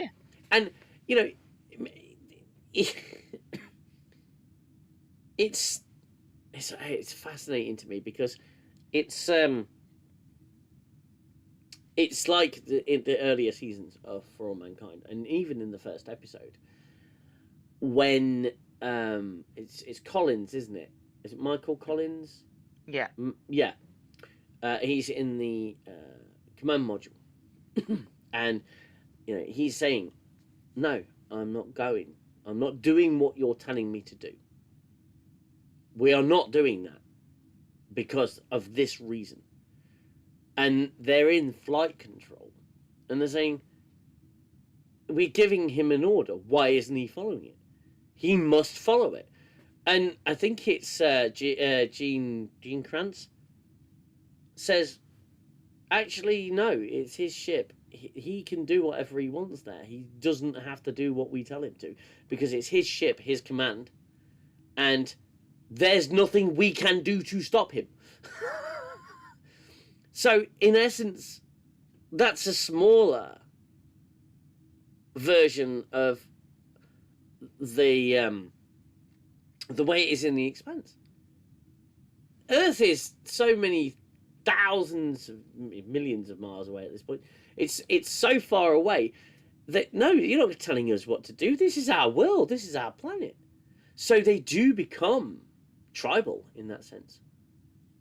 Of no, sorry, you don't tell me what to do. So yeah, where For All Mankind starts to go feels very much like the Expanse, and isn't it interesting that they just happen to be buddies, the two main guys of these shows. It's interesting. Yeah. Completely different streaming companies, but it's interesting how things come together. I find that very odd, indeed. But no, you the tribal behavior it's human nature. It's the way we are. So to me, it's a very realistic. Despite the technological advances, yeah, I could probably give you that one, but I think it's a very accurate representation of the kind of politics that we'd be dealing with in outer space. Yeah, Hell, because it's like, because as I said, like it's a lot of it is obviously about resources, because there's lots, we know definitely on Mars there is a lot of kind of for energy. There's tons of as we said, fusion energy. yeah, And that will, if and when humans do eventually land on Mars, it's going to cause massive geopolitical upheaval, because each kind of country or union that's able to get someone there will want to get someone there, because they want to stake their claim. They want to be like, actually, I want this, because it's going to completely change the power dynamics.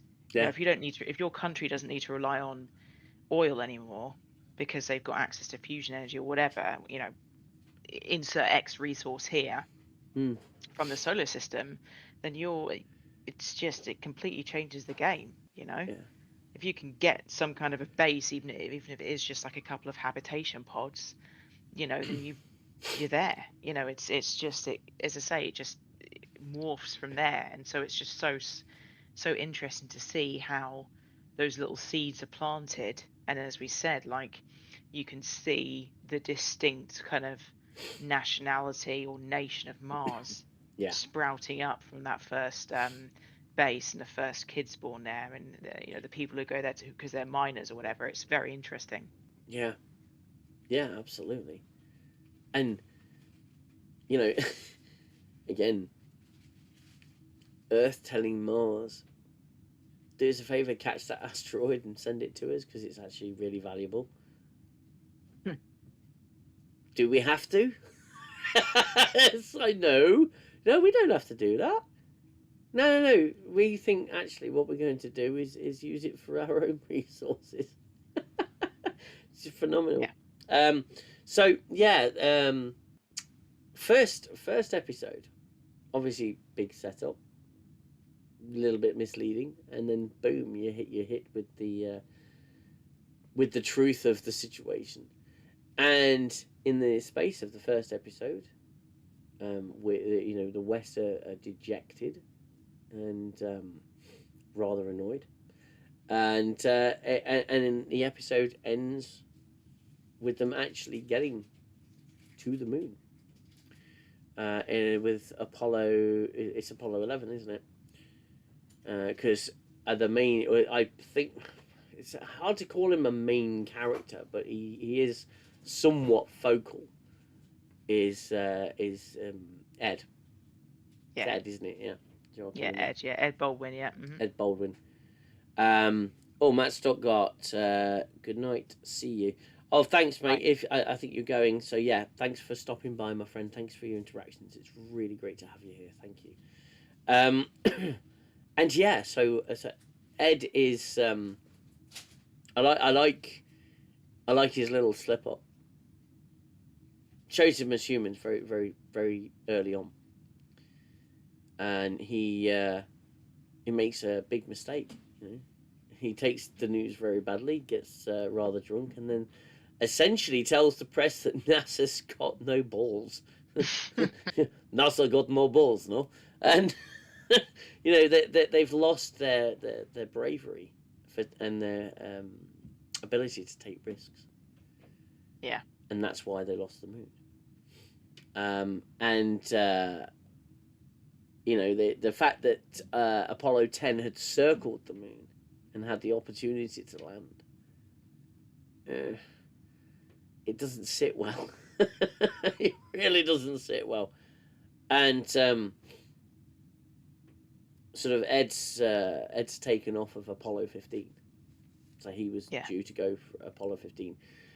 But because they lost the space race, obviously American politics are starting to take over the situation, and they don't know if they're going to even get an Apollo 15 at this point, because they've got Apollo 11. It still goes ahead as planned. The training still goes ahead as planned, but they're just not sure if there's going to be anything after Apollo 11. And I think that's a scary, that'd be a scary thought, wouldn't it? That they just stop, almost, almost like we did once we won.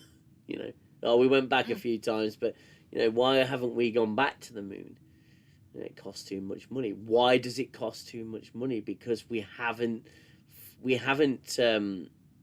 developed enough technology in the right areas, or focused in the right areas to bring the cost down. I mean, that's what happens with the medical industry, and it's what happens with technology. I mean, there was a line in the show where it says, it's hard to believe a few years ago a DVD player would cost you $1,000, but yesterday I used one to squash a bug. Yeah, exactly. They bring the cost of technology down. It wouldn't be such a big deal. And it really does feel like we're reinventing the wheel a lot. Yeah. With space travel, and you got Elon Musk doing what he's doing with SpaceX. SpaceX, isn't it? Elon Musk. SpaceX. Yeah. Mm-hmm. And he's been massively ridiculed. Now, I think what you want about Elon Musk, but he's been massively ridiculed all the time. But the guy's built a starship that's took off and landed, and it's not the space shuttle. But we had the space shuttle. That was lifted off the ground with freaking humongous rockets, somewhat disposable, but it came down like a freaking plane and landed on the Earth. How is SpaceX not trying to reinvent the wheel? It seems we're just going in endless circles, because the commitment's not there, because the money's not there, because it's too expensive, because we have not developed enough technology. And like I say, the first episode has so much. It has so much. Apollo 11 actually makes it to the moon, but there's a wonderful moment, because you think, well, if the Soviets can beat us to the moon in this show, anything can happen. Exactly. So it's not a done deal that Apollo 11 gets to the moon, and there's a great portion of the episode that is kind of like a holy fuck moment, because you're thinking, did they just kill the 3 Apollo 11 astronauts and fail again? and they keep you going for a while, don't they? Yeah. So yeah, we'll continue in just a moment. I apologise. I am struggling a little bit. It's okay. I think I'm actually ill. I must admit defeat and say I'm actually ill, because I'm getting a little foggy. But I'm doing the best I can here. So just looking at the chat here. As a kid, I wrote a letter to NASA about SETI. I got an answer and a letter about the space shuttle. Wow. That's amazing. That's special, isn't it? Yeah. Wow. To get a response from NASA. Wow. I know that a family member had some friends that went to the Kennedy Space Center and brought me back some photos and some pictures and stuff. That was really special, and they a brochure as well that was really awesome. Just bear with me a sec. Yes, absolutely fantastic. and great to see it. They saw a shuttle launch, which was, oh, I'd just love to have seen one live. Nowadays, obviously, the shuttle has been retired, which I find very odd. I find it very odd because it's a great thing, the shuttle, space shuttle. You know, Yeah. a great piece of technology. Why not build on it? Why not find ways to make it cheaper? I don't know. I mean, I wouldn't consider myself a great economist. I don't understand a lot of the money side of things. I don't really understand that. But I find myself continuously asking the question: why is space exploration and space travel, uh, you know, why does the private sector seem to be doing more with it when you have the resources and the scientists? And again, the show deals with that as well. I believe in season 3, Yes, the exactly. the Yeah. battle between the public and private sectors of Yes. space exploration. Again, very intelligently. Oh God, I can't tell you how much I love this show. And after years of bad Star Trek, this show is such a breath of fresh air. Well, that's the thing, is that it was like, I think that's why I binged it. Now, it's not because I'm not trying to say it's any less than than we're saying. I'm just No. saying that, I had those 2 weeks off, and I was just like, it's December, so Mhm. again, not the best of weather in the northern No. hemisphere anyway, in the United Kingdom, and it was just like a warm blanket. I just describe it as like a warm blanket, in the Yeah, yeah, yeah, winter, yeah. and it was just so nice to watch. Especially after having to endure some of the new Trek, that I had to endure in 2024, like season 5 of Discovery. It was just such a welcome contrast to me, Yeah. and yeah, but yeah, I do like the way they weave in real life events that happen in our timeline into the show, like Operation Paperclip, which brought over kind of Nazi scientists, like German Yeah. scientists to the US who had engineering expertise. I mean, look, the Saturn V rocket wouldn't exist without von Braun. Now, No, obviously, it this wouldn't. is it's a fact in our timeline as well. Yeah. So you can say many things about that individual. I'm not an expert on Werner von Braun's history, but I do believe they are correct in For All Mankind in inferring that he did have a bit of an interesting past in His extracurricular activities were not something to be admired. yes, I think that's a nice way to put it. So, Yeah. like, it's interesting, and I like the fact that they look at that ambiguity, that they don't just kind of gloss it over. No, Um, no, and they that's don't. that's another thing I like about that show, is that it's quite realistic. It's gritty, without giving the game away on specific individuals. Like, there are, not all the main characters survive No, all the 4 seasons. Which I think is good, because inherently, look, space is dangerous. It's not the world of Star Trek where you can travel at warp speed and no, beam people out of situations. Like, if your EV suit goes, you need to get into shelter very, very quickly. yeah. Otherwise, that's it. That's curtains for you. Um, it is what it is. Space is inhospitable to humans. So, Well, it's um, not just oxygen. It's particle mm, showers. yeah, I don't think I ever recall seeing it a particle shower as a danger quite like this show has put across. mm, Amazing, yeah, amazing.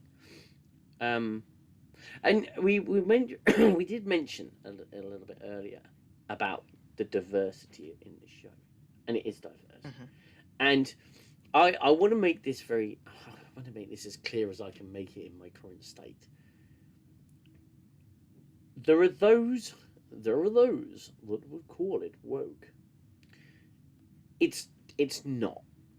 And typical classical definitions of woke nowadays. It's not. It's progressive, like Star Trek. It's got a diverse cast. It deals with things like immigration. It does. In the very first episode, it deals. It shows mm, that it's been happening for a long time. Border crossings and stuff like that. yeah, but it also, I think it shows the best of humanity in that sense. Or it's portraying these issues in in a respectful way.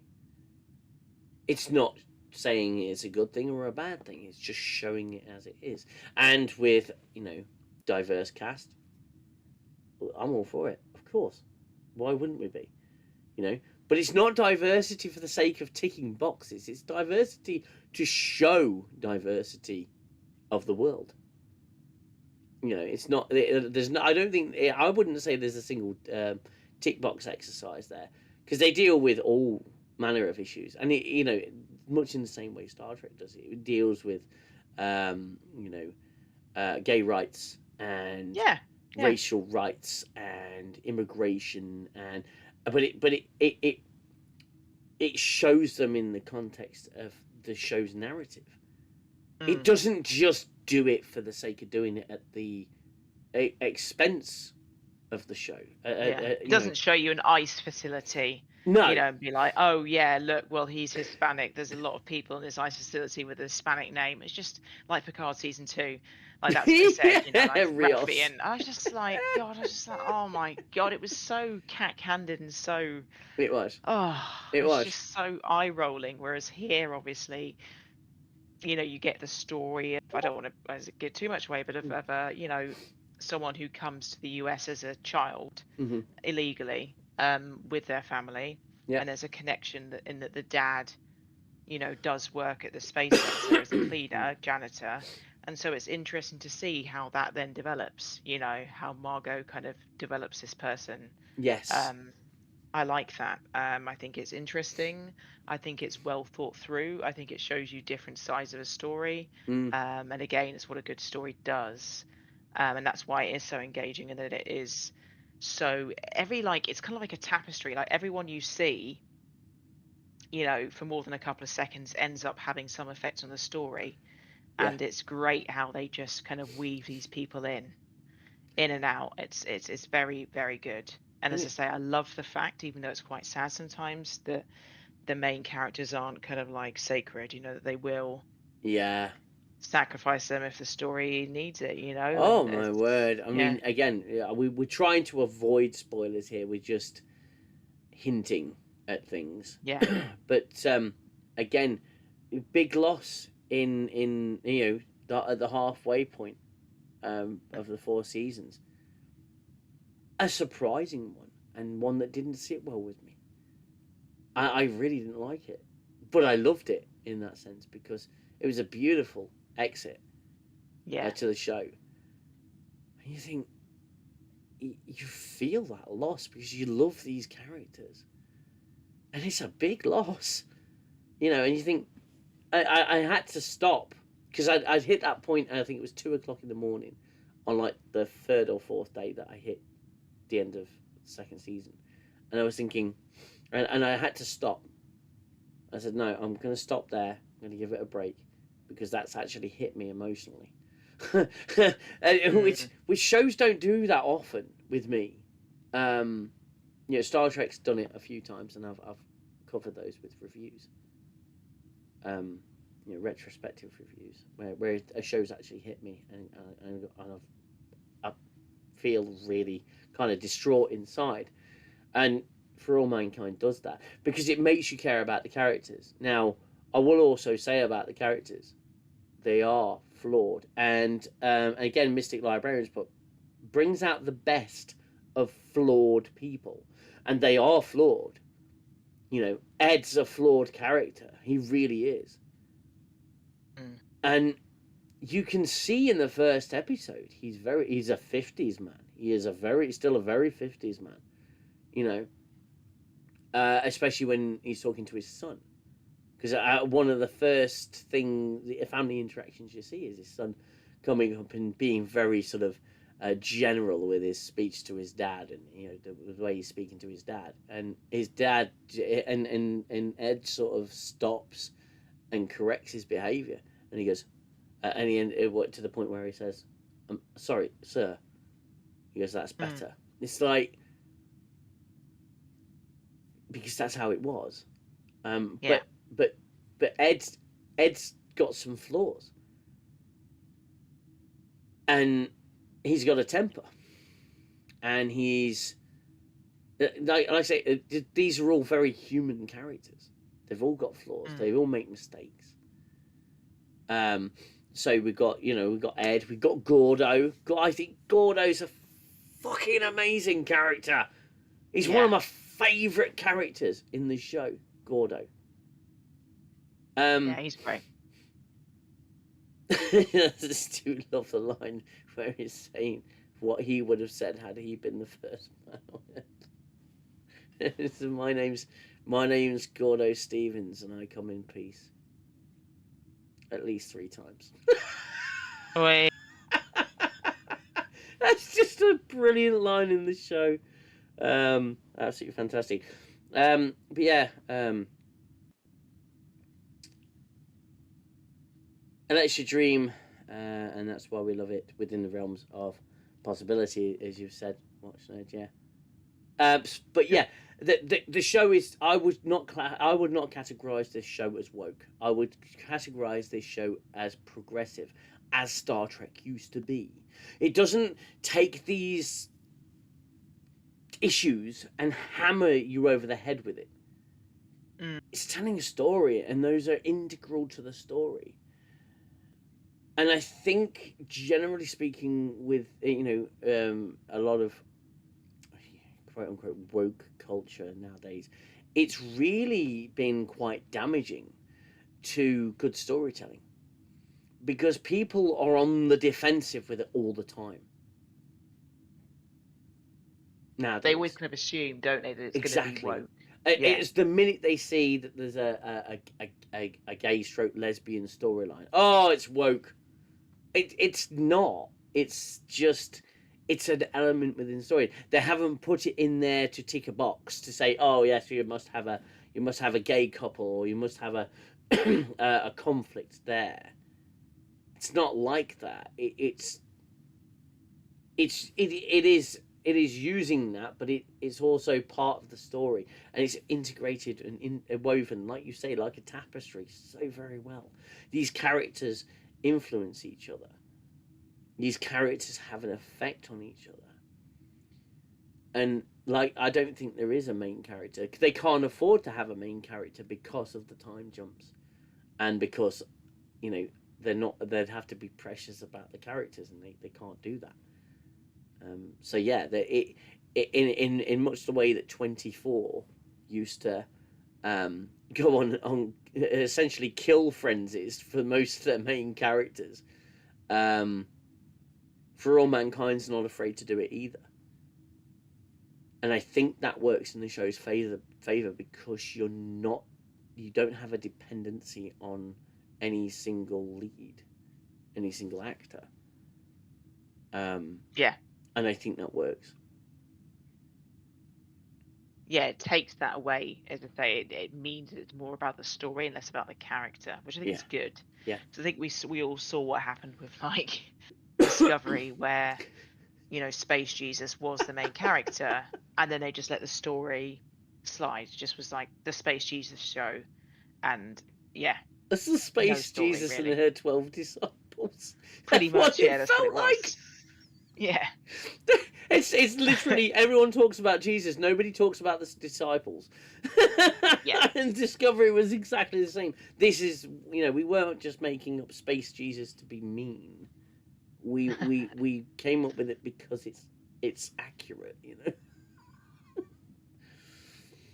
Yes. It was yeah, as I say, so that's exactly what happens for me, I'd always rather have story over characters. Yeah. And I think, you have these amazing arcs. I can't wait to see what they do next season, because I think all of the original characters, without wishing to give too much away, are either going to be towards their end of life, or be out of the show for other reasons, Well, I mean... and I think, they'll have all different main characters this next season, Well, yeah, I mean, come on, we're in 2012. It started in 1969, and a lot of the characters were in their 30s. Yeah. So they're not young. They're not young anymore. And the last time we did see one of the characters, he was looking like he just made the wrong decision in the last Crusade. He was starting to look a little bit decrepit, you know, to the point where he probably shouldn't be doing what he's doing anymore. Yeah. But again, very, very well played. And to spend a whole season aged up like that takes a Yeah, it's great crazy. actor or actress. Yeah. So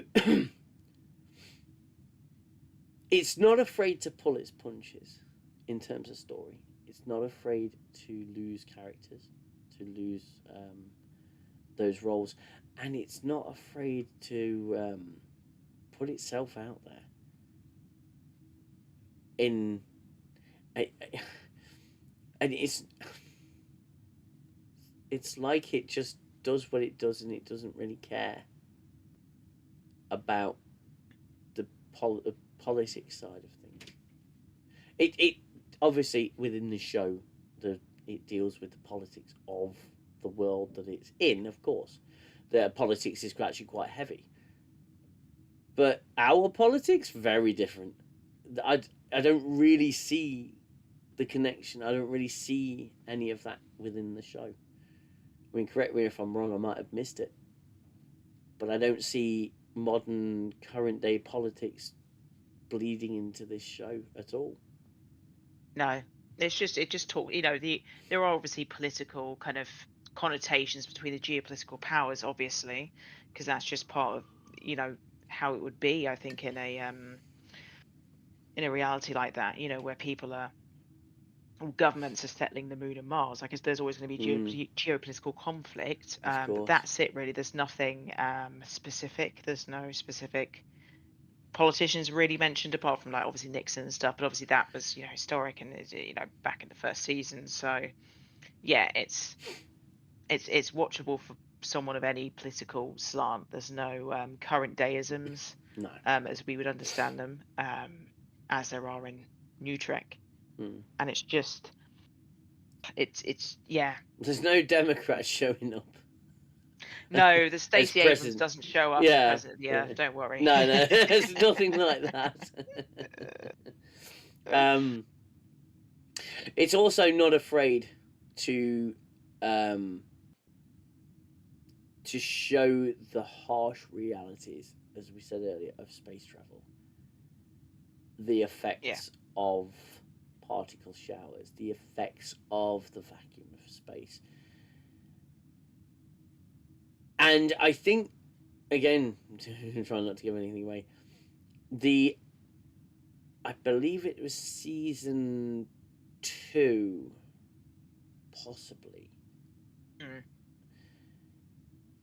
with the, I believe the cosmonaut on the moon. Oh yeah. And what happens to him? It was genuine what the fuck moment. This show's just shown that. And you're not quite ready for it. But it's not afraid to do it.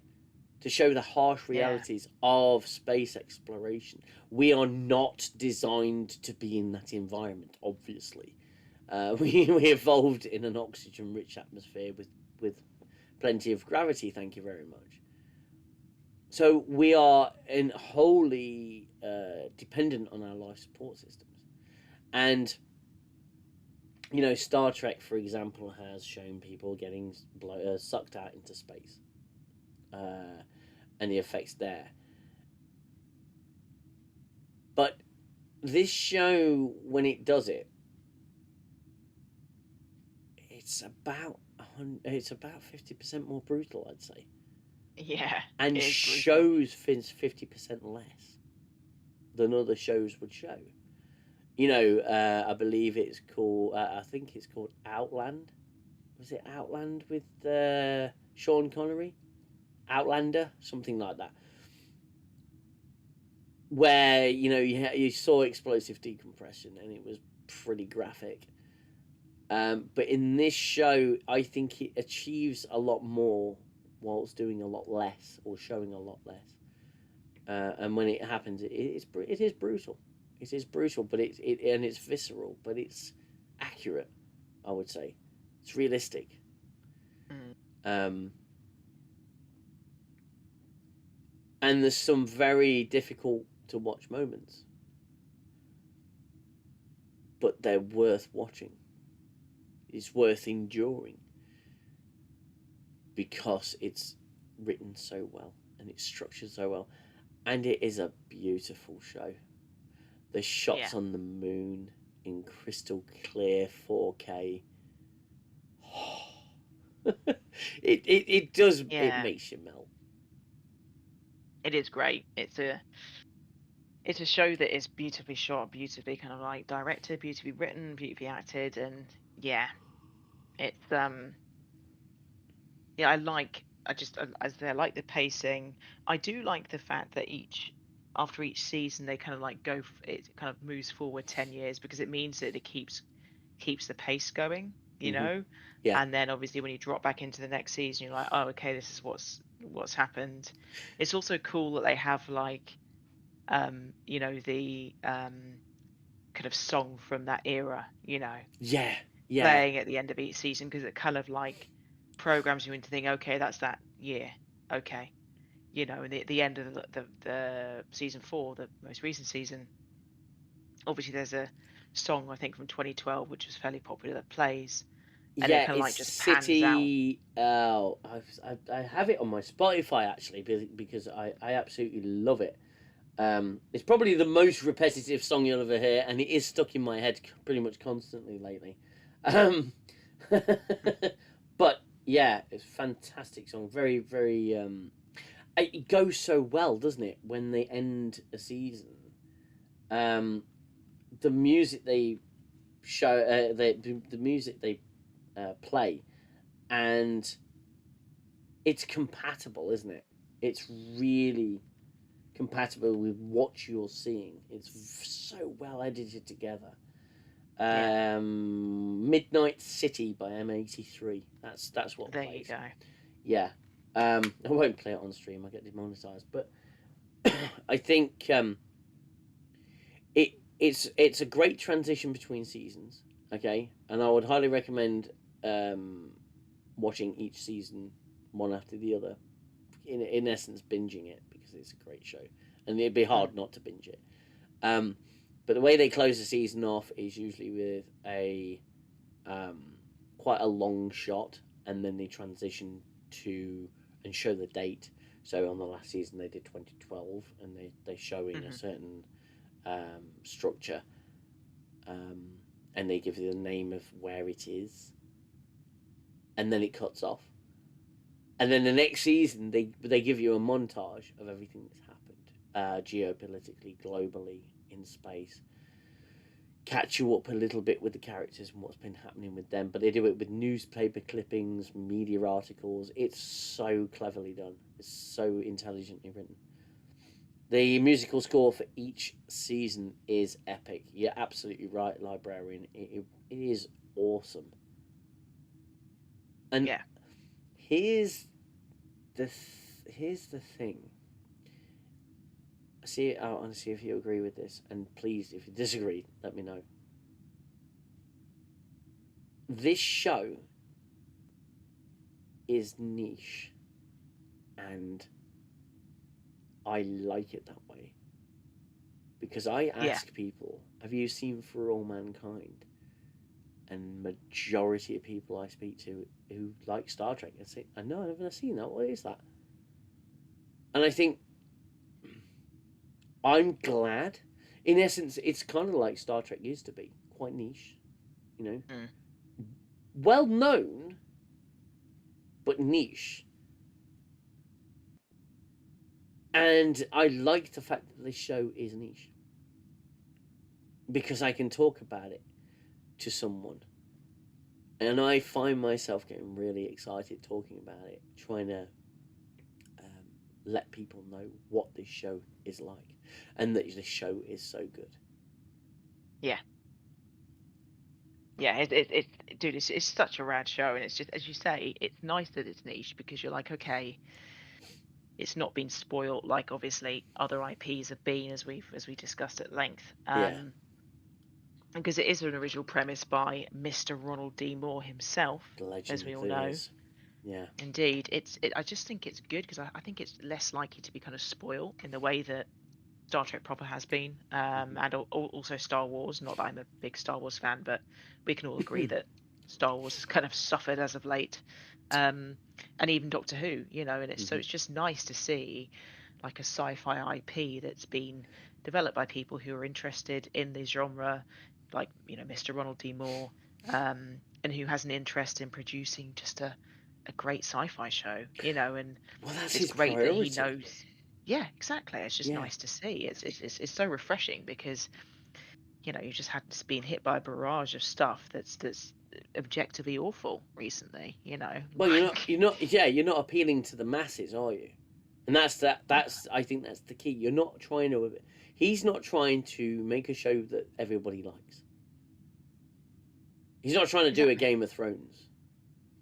And No. Game of Thrones suffered as the audience grew. It got worse. So it's nice to see that commitment to sci-fi, to retaining sci-fi for Yeah. the intended audience. Now, I'm sure Ronald D. Moore would love everybody to watch it and enjoy it. But I think he's intelligent enough to know that that's not going to happen because this show will appeal to a very niche group of sci-fi fans. And man, even The Expanse is niche.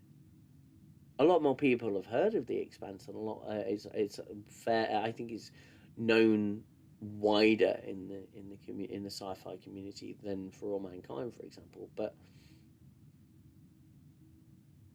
The Expanse is niche.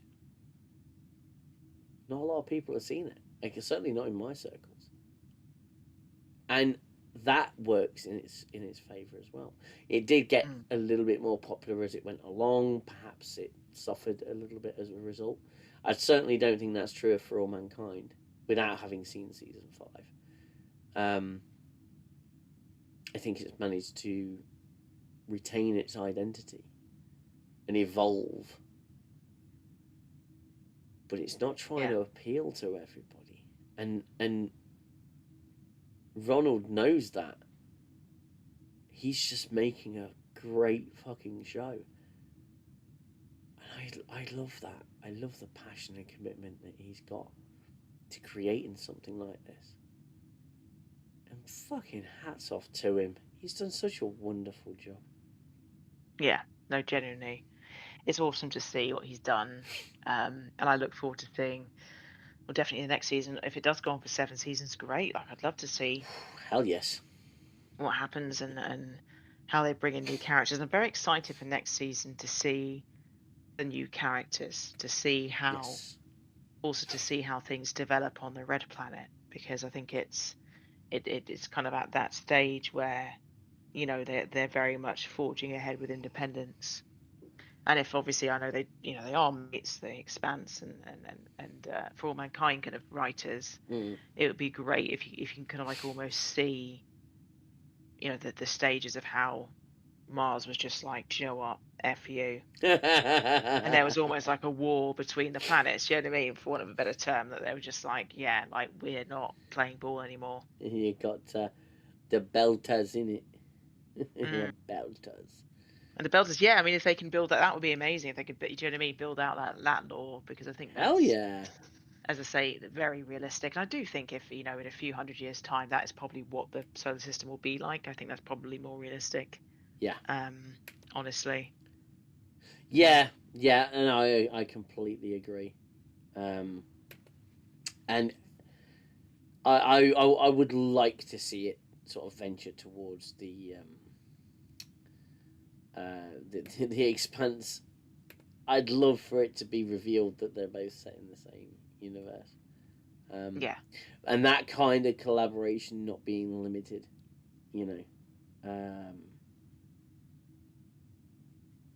Let me just search this up a sec.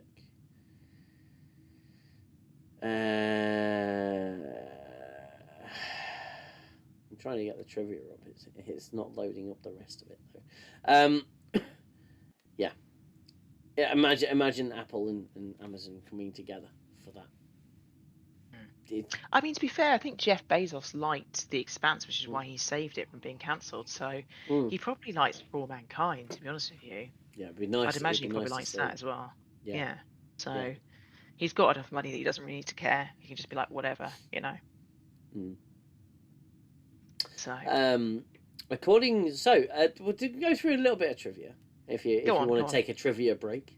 Let's do it. Yeah. So, according to Ronald D. Moore, the idea of the show came about during lunch with former NASA astronaut Garrett Reisman, when they discussed the possibility of an alternate history in which the Russians reached the moon before Americans. So he was having lunch with an astronaut. I mean, how awesome is that?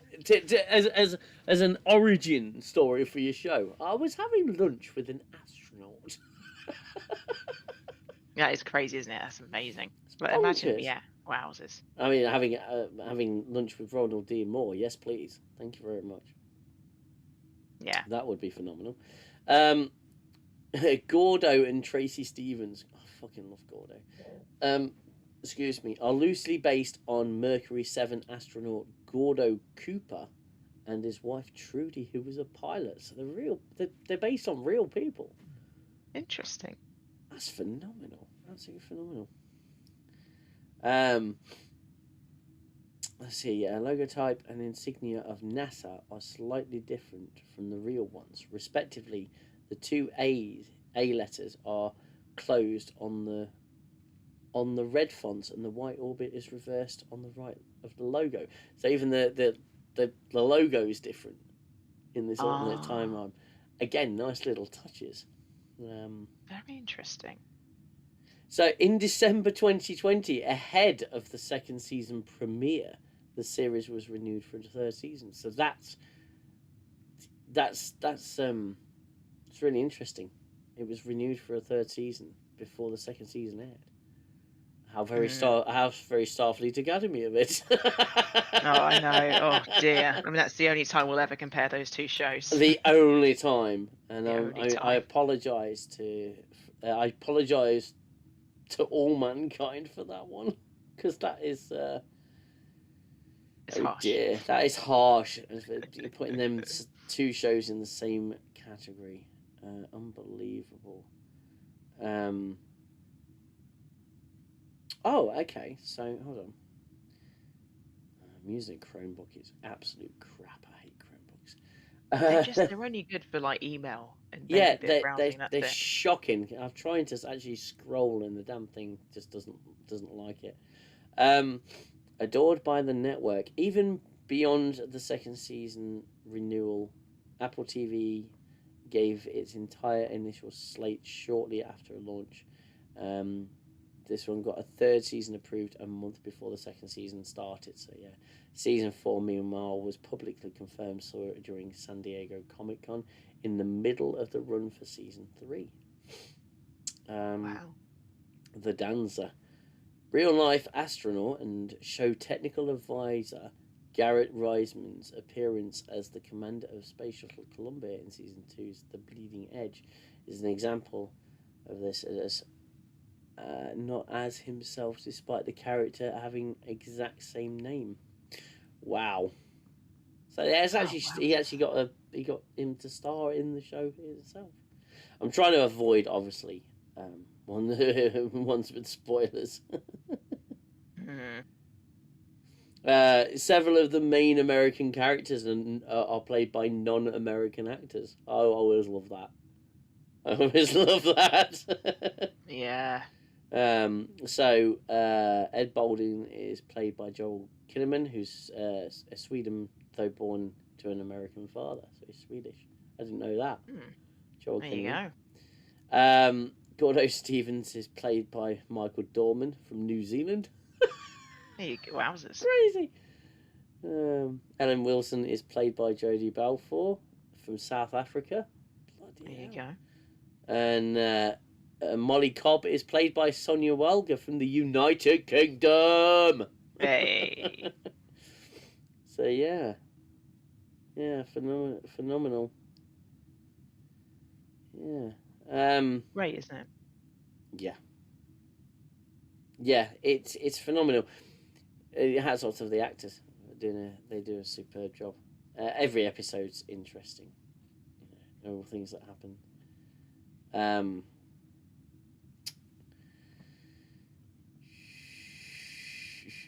The Soviet space program really intended for Alexei Leonov, to be their choice for the first to set foot on the moon.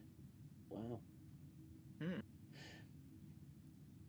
A lot of research goes into the show, and I find that really telling with shows. Do your research before you create a television show. You got this great idea for a TV show, fantastic. Do your research though, because I find accuracy to be really a redeeming factor for a lot of shows, and it really adds to the total experience when it comes to these shows. Yeah, there's a little bit of trivia. I tell you, just this show's so niche. It's not actually available on Blu-ray in this country, is it? In the UK, No. Yeah, you have to get imports. To buy it. Yeah, I wanted to buy it as well. I wanted to get the 4K version if I could, but it's not available. You have to import it, and it's like, come on, guys! It's mad, isn't it? It's crazy. I think it's because it's an Apple TV. Because you know, a lot of people have Netflix, maybe Amazon Prime. Yeah. And that's probably it. Because otherwise, you know, the only reason I have Apple TV, I think, was because initially I got a free trial from a TV I'd bought. Yeah. And I was like, wow. I just, as I say, I love For All Mankind. I guess it just kind of stayed. But yeah, it's one of those secondary streaming services, which is why, you know, there's some real gems on there that people don't know about. Yeah, and I mean, I got the hold on. I got the free. What on earth? This Chromebook is shit. It really is shit. It's just awful.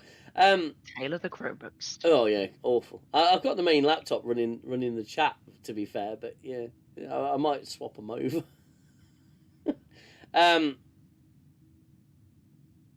Yeah, but no, I got the free trial for PS5 because the PS5 comes with about 3 months through PlayStation Plus.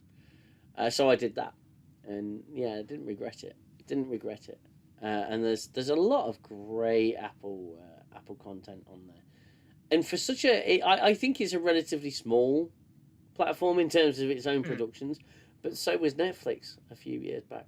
Exactly. And I'm not a big Apple fan. I don't like Apple devices. The only Apple device that I have actually owned is a classic iPod. Oh, really? I fucking love my classic iPod. Ain't no one ever taken that away from me. I love it. It still works to this day.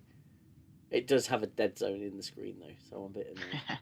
But yeah, brilliant. The iPod was fantastic. But I really don't like Apple devices. They're so they're so codependent on each other. That's true. And if I wanted to, my TV is about to shut down. Don't worry, TV. You're not an Apple device. Yeah, they're so codependent on one another. There, I have a Samsung and a Samsung phone, and it connects to anything. And you can transfer anything. It's like a hard drive in your pocket. It's fantastic. Yeah. Try it with an Apple device. You ain't getting anywhere. Nah. Exactly. No, you need iTunes for that. It's like iTunes. iTunes. Yeah. I don't even know how to use iTunes. I haven't used iTunes in about a decade, so I ain't got a clue. Yeah. But no, you know, the streaming service is just fine.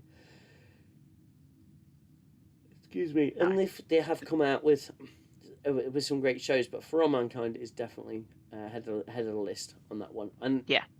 I'm kind of disappointed that I don't have For All Mankind to go through this Christmas. I know. I can only go through it again, which I've decided that that's what I'm going to do. Excellent. Yeah, I've got to go through it again. It's such a great experience. But we don't know when season 5's landing. Not a clue. They said they said maybe early 2026. It's like, well, gee whiz, thanks a lot. It's not ideal. I need my fix. I need my fix. Me too. You know, especially if we're going to have to watch like Starfleet Academy around that same time. I want something to take the edge off it. You know. Oh no. Starfleet Academy. I know. Not good. It's making me pull my anxious Chewbacca face. I know. We just want to watch For All Mankind. That's all we want to do. I don't know why our eyes could do that, to be fair. I don't know. Yep. I don't know how we're going to get through that. Me neither. I think we'll have to drip feed a little bit of For All Mankind in between. Yeah, I think so. Nice. We'll just. I think it would be nice when the next season drops, if you'd like, to do some weekly, something weekly, perhaps. Yeah. After definitely. every episode, even if it's just a half-hour chat on stream. Yeah. Do a little For All Mankind stream. That'll be nice. 100%. Because I like doing streams about episodes that I like. You know, I like doing reviews about stuff that I like. It's not usually quite as funny as when I'm ranting and raving about why Picard sucks and stuff. But you know, it's just nice. No, excuse me. So I'm just sorry. I'll just bring up the chat here a sec. Do come on, you stupid Chromebook. Maro Botter, hello and welcome. I think I've seen Maro Botter. There he is, Maro Botter. Hello there. Happy Black Friday. Is it Black Friday? I don't know. It is Black Friday. Oh no, it's almost as if it's not Black Friday week. It's like a lot of the Black Friday stuff will stay up till Sunday, so I'm not that bothered. And you notice how Black Friday is just not as good as it used to be. Yeah. Discounts. I went on the PlayStation store and it was like expecting to see epic discounts. And there weren't any. It was like, yeah, what we're going to do is PlayStation do this trick, don't they? Where they go, right, okay, here's what the recommended retail price was at release. Yeah. Plus £10. Here's what we're selling it for now, which is £10 less than what we've said. So actually, you're not getting a great deal there. It's just you're paying RRP for it. Yeah, not great. Black Friday's just not as good as it used to be. Although if anyone's got any For All Mankind Blu-rays they want to send me. Oh my god, I'd love that. I'd love to have that show. Have you seen the show Foundation? You mentioned that earlier. True Danger Man seems like it doesn't get a lot of advertisement, kind of like the Foundation. I haven't seen the Foundation, but I have a feeling I will be at some point. It's interesting stuff like this because the like Amazon Prime Day every few months. Yeah, Amazon Prime Day sort of takes over. It takes the fun out of Black Friday. But no, I haven't seen the Foundation. I don't even know what it's about, so I will have to have a look into that. Hey, look, Watchnerd, I think we have another show. I think so too, yeah. Interesting. Tetrarch of Apathy, that's a very good idea. Caution about interspersing For All Mankind with Starfleet Academy. The quality pendulum swinging so severely, so rapidly may amplify the rants to Alex Jones levels. Yeah, tell me about it. No, I'd never go full Alex Jones. But you know, I like to I'd like to think I'd remain passionate about For All Mankind, and in the same way that I have with Star Trek. Because let's face it, I mean there are a lot of great shows out there. We are currently we're rewatching Firefly. I think I mentioned this. We're Oh watching yeah. Firefly with the lad and the wife, and he's loving it. He says, "This is such a good show. I really love it." And Mal Reynolds is a great captain, and he's going to be the answer to the question, "Who's the greatest captain?" Because even if it's a Star Trek only question, I'll just go Mal Reynolds because he's fucking brilliant. I love Mal Reynolds, but yeah, we're watching Firefly, and it's a great show. It's a wonderfully written, beautifully scripted, wonderful show that had a fantastic motion picture, and I'd love to talk about Serenity on a stream. So, yeah, absolutely brilliant. A Foundation series is a science fiction novel. It's really Isaac Asimov. Okay. That's worth looking into, The Foundation. Yeah, thank you for that, Mystic. I'll definitely look at that. I won't speak for Watchnerd, but I'm sure she will. Yeah, I will. Is that on Apple TV as well? I think I've seen it on Apple Foundation. TV. Is it? Hold on. Have a look to I've got the lineup. I've got Apple TV's lineup here. On the stupid Chromebook. Show list. Here we go. Apple TV original program. Oh, I mean, mouse has died. Oh, it's died now. Come on. Stupid thing. So it says, just put this into Copilot. It says, Foundation is available on Apple TV. Big budget science fiction series based on Isaac Asimov's classic novels. First released in 2021. Continues to stream exclusively on Apple's platform. There we go. I'm going to have to get my Apple renewed, aren't I? So 4 seasons, 40 episodes. So it is 10 episodes per season for All Mankind.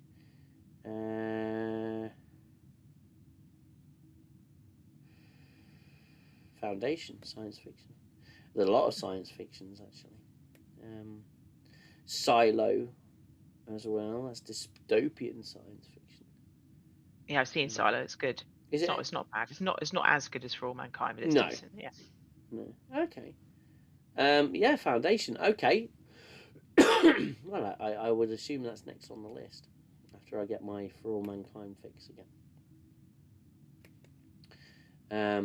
Farscape is the most underrated sci-fi TV show, and Farscape is something I never ever got around to watching.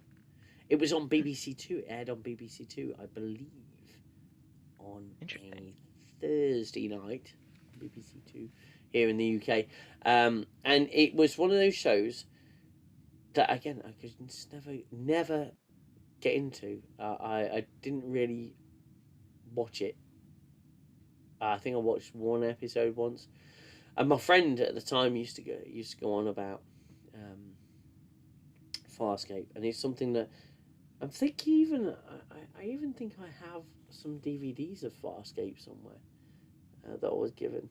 It's just something I'm gonna have to sit and watch. Oh no, some more great television I'm just gonna have to sit and watch, and it's gonna be so terrible. I know. Shocking. Yeah, and I think that's when you know you're onto a good show, is when you can binge it, when you can just keep watching and keep watching. I did that with Stranger Things. Now, Stranger Things season 5 part 1's just come out. I think it came out yesterday. I've not watched it. I've not watched a single episode yet. And I think I'm going to keep it that way. I don't like the look of the trailer. I don't know, have you seen the trailer? No, but I did see at Waterloo Station yesterday a big Christmas tree that was Stranger Things themed. So they were definitely advertising a 5th season. Now my sister watches it. I don't. I think she started watching the 5th season. So there you go. I don't agree with the way that we're releasing it. So the rest of the season won't be sort of finished airing until until the end of Christmas, I think. It's like, I'm sorry, but people are spending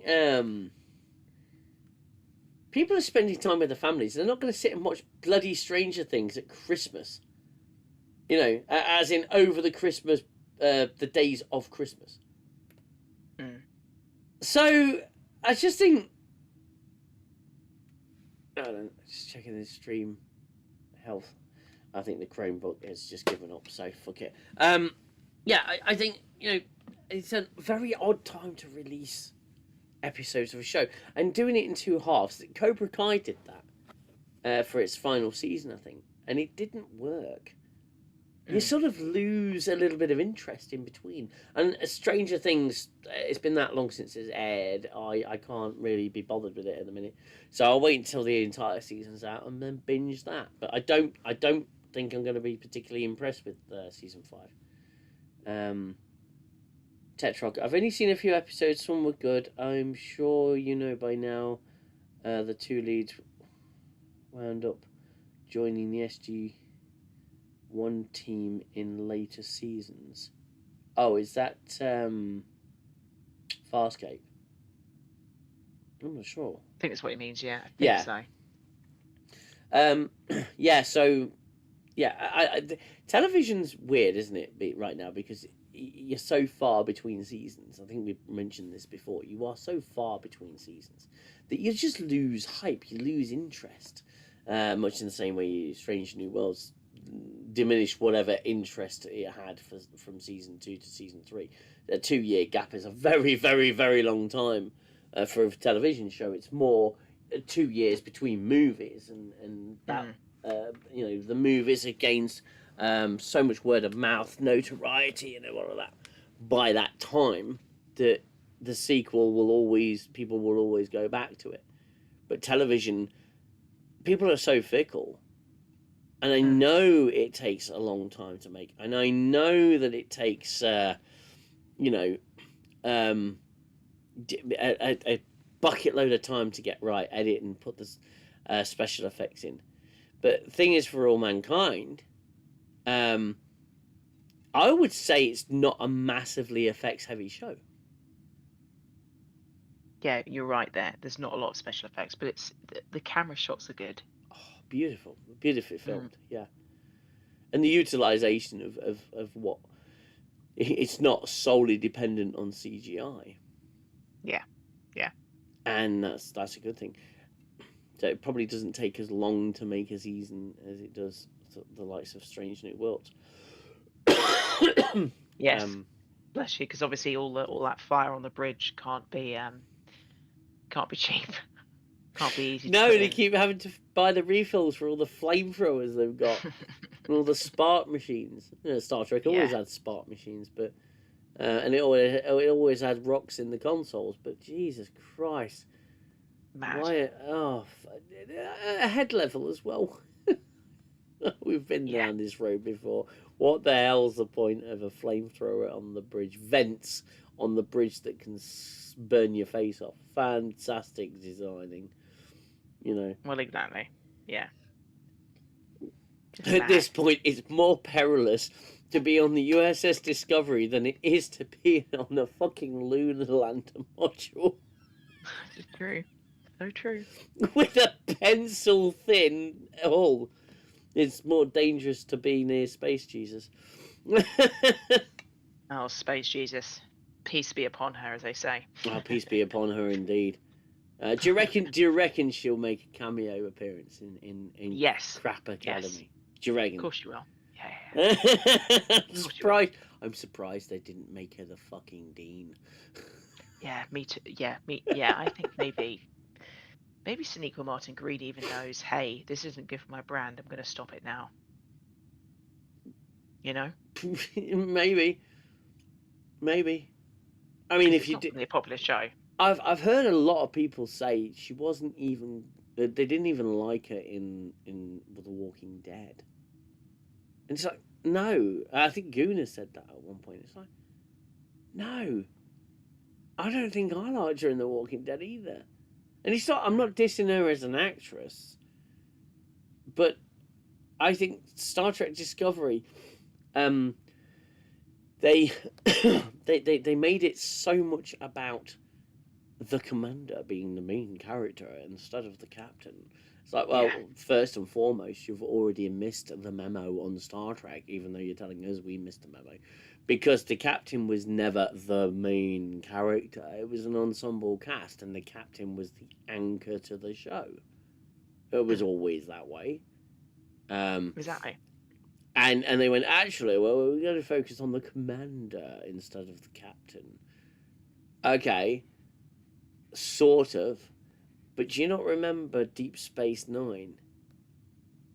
For 3 seasons, he was Commander Sisko. He was outranked by any captain that happened to come through the fucking port. And he wasn't the focal point of the show. Are we going to focus it on Michael Burnham? Well, firstly, you named her Michael, which is a boy's name. A good way to confuse your audience. It was I think it was a stupid decision, personally. Then you decided to make her Spock's sister, which was a really dumbass move. And then you decided to, throw her on a mushroom ship. A ship with a giant... Dude, the mushroom ship, seriously. Oh, God. That is all appear ridiculous. Anywhere instantaneously in a show set before James T. Kirk's Enterprise. I know. I just think the entire thing was a bad idea. The whole thing was a terrible, terrible idea for a show. Yeah. And I would say For All Mankind has a lower budget than Discovery's first season got. Because Netflix just went throwing money at it, didn't they, for the first season? Yes, exactly. And it's funny how Discovery's first season actually looks better than the rest of the seasons that followed, because they just didn't throw as much money at it. But For All Mankind does a lot more with a lot less than Star Trek shows do these days. Graduations held in the Discovery Auditorium inside the Temple of the Holy Burnham. Brilliant. Tetrarch. Absolutely brilliant. Yeah. Discovery. Not good. Not good at all. Oh dear. Yeah. And it's funny how we always come back to Space Jesus. But it's just, she was just like, I mean, I think I said this before, but when I first watched Discovery, I think it was like 2017 or something like that. And whenever it first came out, I can't remember, it's not important, but the point being is that I watched it and I was just like, I watched the first season and I was like, did I just think Star Trek was good because I was a kid when I watched it? Because I hadn't watched Star Trek for a few years at that point. And I kind of like almost gaslit myself into thinking that Legacy Trek was bad, because I was like, this is awful. I'm not enjoying this at all. And I just kind of stopped watching Discovery. I was like, I can't watch this anymore. Sometime during season 1, can't remember which. Who really cares? And I was like, I'm just going to go back to Legacy Trek and see if I like it still. Yeah. And I was like, oh, good. And I was like, so what is this? This isn't Star Trek, i.e. Discovery. Just so like foreign to it's like a foreign body. I just couldn't describe it as being. I just stopped watching it at that point. I was like, I don't want to see any more of this. Well, it's so vastly different that even the normies went, hang on a minute,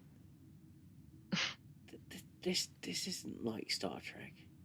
They watch Discovery and they go, oh, that's all right, yeah, it's quite good. And then they go and watch classic Trek and it's like, oh, I get it now. I see why you're disgruntled, mildly disgruntled. It's like, yeah, I was so disgruntled I started a YouTube channel and dragged other people along for the journey. Exactly. So yeah, I'm going to call 20 minutes on this stream. 20 minutes remaining on this stream, because we are still aiming for the 3 hour mark with these new 10 forwards, and I think 3 hours is a good limit. Guna, welcome back. Hello again. Good to have you back, my friend. I hope you're doing all right. And just a quick, do a quick few plugs for people. If you're not familiar with Guna, then please visit his channel, and check out his streams. He's always a lot of fun when you're watching Guna stream. He's very interactive with his audience, and he just loves chilling out and playing games. I think he's playing a Plague Tale Innocence at the moment, and yeah, check out Guna's channel. He's an absolute gentleman. In fact, I probably can't think of a nicer human being than Guna at the moment, because isn't he, Watchnerd? He's just such a very much a lovely gentleman. gent. Lovely gentleman. Yeah, so go and support his streams, please. 100%. Anyone who's watching, please. At the end, all the links are in the description. I believe Guna's channel is there as well. If it isn't, flag it up in Discord and I will get it added to the description. But please go and subscribe to Guna's channel. Lots of friends on this channel. Lots of friends to the channel. We have Reaver of Jill Sandwiches. What an absolute legend that guy is. A thoroughly lovely bloke. And he's got his own channel where he does game streams as well. We've got Matthew Ross, who's got the Yelling at Gaseous Anomalies podcast. He's a lovely gent as well. So many people I've met on this platform. Clayton Rumley, the author of the fantastic book Hollow Scene. He's a great friend of the channel as well. Check out his channel. He's actually surpassed me in subscribers. He's really shot past me in subscribers. Subscriber count. He's up to 3,000 now, which is well past what I can do at the moment. And much congratulations to him for that. It's an absolutely phenomenal achievement for the videos that he does, and the content that he puts out is great. So yeah, check out Clayton Rumley. And it's amazing, isn't it, the community that's come together on this channel. Yeah, it's pretty cool. Yeah, it's nice to, it's as I say, like, just see the same people in the chat on a Friday night. It's nice to have a chat with them, and yeah, it's nice to subscribe to their channels if they have them, and if they're streaming, I'll always try and drop in and say hi. Like if Guna's streaming a game, I'll always try, and if I see it and I'm available, I'll always try and drop in and say hi. And he's not been a mad bastard and streaming at 2:00 in the morning. Yeah. I mean, I can't, when I'm snoozing and getting ready to get up for work in a few hours later. Absolute mad laddie that he is. I do try and catch them, but my God, man, he might as well be called the midnight streamer. He is indeed, yes. So yeah, if they're at a reasonable hour, these days I'll always drop in. But if not, I'll try and watch some of them after the fact. But yeah, no, it's great. People are very supportive. It's Discord's nice, chat in the Discord about various things, not always Star Trek, or also gaming and general announcements and nerddom. But yeah, it's very nice. It's nice to have met people through this kind of channel. It's great. Yeah, it's been very heartwarming for me to meet so many great people as well. Zell's got his own band as well. He's part of a band, and music's up on Facebook. There is a link in the description as well. And nerds, yeah, we are nerds. We're all nerds, and it's nerddom. Yes, nerddom. Yeah. And the Discord is I've tried to make it a very open, for everybody kind of place. It's literally just a communication server. You just go in and there's loads of different channels that you can shove stuff into. I've made a few ones that are just me to input to make announcements and stuff, but there's an entire channel dedicated to you guys promoting your own stuff to the wider community. I mean, it's not a huge community. It's only 50 people at the minute, or on or around, but 50 people still a community. And yeah, you can post your own links to your own stuff in the promote yourself section.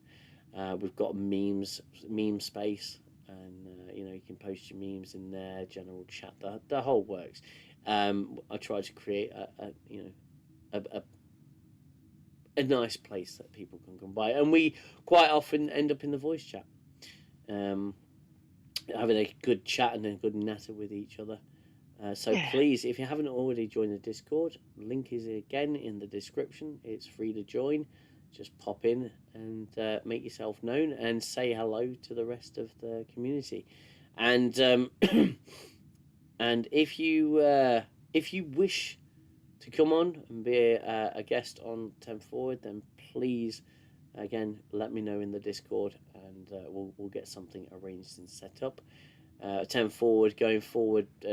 For the foreseeable future, will be this kind of 1v1 chat with me and I'd say anyone that wants to come on, and give you guys in the wider community a chance to contribute if that's what you want. I know that Gooner's looking to come on at some point, and I believe someone else had some interest. I know I'm starting to fade because it's getting tired. I'm getting tired, and I'm actually a little bit. It's late here, isn't it? It is. It is. It's getting there. It's getting to about 11:30 at night. So, and I'm usually up at 4 in the morning on Fridays. So yeah, I think was it Mauro that said he wanted to come on? I honestly can't remember. Cool. That'll be fun. Yeah, because it's nice to get different people on. It's nice to get different opinions and chat about different things. And yeah, I just think that it's because for me, like, I like to listen to and participate in kind of good debates, but I don't want to be negative like all the time. Like, and it's just New Trek's so negative, and it's just I don't know. I don't really like discussing it that much because it's just bad, and it brings out a part of me that I don't really want to always have. Do you know what I mean? Yeah, exactly. you exist in a world of constant negativity. You're going to start feeling very negative, and it's the realization that I've come to over the last couple of months is certainly when we took that hiatus, when I pretty much hit my limit on the negative stuff. I didn't want to do it anymore. I genuinely wanted to end the show. But I thought, no, I'll just do a hiatus because I might feel differently in a few weeks' time when I've had a bit of a break from it all. And it's incredible the effect it has on your psyche to stay in that dark place of that sort of negative, nihilistic frame of mind. Where you just think, I can't really go on talking about. I want to talk about something that I love, and we love Star Trek. We do. We absolutely adore it. Maro Botti, yeah, I'm also in to come on. Are you in the Discord, Maro? If not, get in the Discord, mate. Is Maro in the Discord? Because Discord usernames are different, and it gets a bit confusing. So let me know if you're in the Discord, mate, Maro. and I'll try and find you. To be honest with you, it's like taking time away from social media. 100%. Social media is a cesspit. Let's be honest. It is an absolute cesspit. Facebook's a cesspit. Instagram, TikTok, all of these social media platforms is crap. I do not have Discord, mate. All you do is literally click on the link, install Discord. I think you just create a free account. It's really nothing. It's as easy as setting up like an email. It's so simple. And you can join the Discord, pop in and say hi. I think when Carlos Bina wanted to come and say hi on the stream, he didn't have Discord, and he did it, and he installed Discord on his phone. He got into the channel, and I authorized him all within the space of like 10 minutes, and he did that from a freaking restaurant. You know what I mean? So it's really easy to get into. If I can do it, Maro, anyone can, says Kuhn. Oh, bless him. Yeah, I'm also one of these people that is starting to get a little bit baffled by technology. But no, it's, social media is chronic at the minute, and it is negative. A lot of social media stuff, and the way it makes you sort of think. Yeah, we've got an onslaught of negativity in the world at the moment. It seems like the powers that be just don't want anyone to be happy, and that's just nihilism and narcissism rampant in the world. So if we can every Friday night do a 3-hour stream and talk about the things that we love talking about, like this show that we covered tonight is brilliant. It pulls you up, it knocks you down, it sends you from left to right, it makes you feel, really feel for the characters. It draws you into a world and it inspires you. What more could you ask for from a show? And having that wonderful feeling of positivity. And you noticed, I don't know whether anyone who suffered with depression, because I suffer with it quite badly. And it goes up and down, up and down, up and down all the time. I don't know about you, but I find it immensely therapeutic to immerse myself in things that I enjoy when I'm at my worst. It's the best therapy.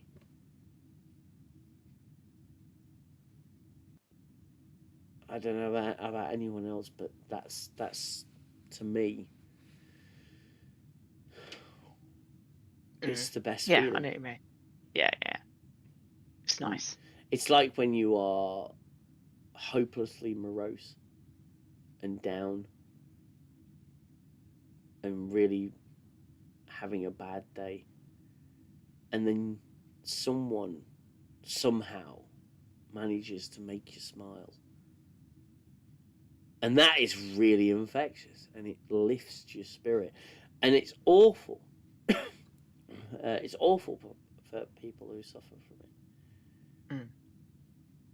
And no disrespect intended, Watchnerd, but it's really tough for men as well at the minute. Men's mental health is such a big problem, and it seems like there's a stigma talking about it. Women's mental health matters equally, of course. But it's so difficult and nowadays to find enjoyment out of anything. And when you're in a realm of depression, it affects everything around you. So finding a show like this, finding that positive energy,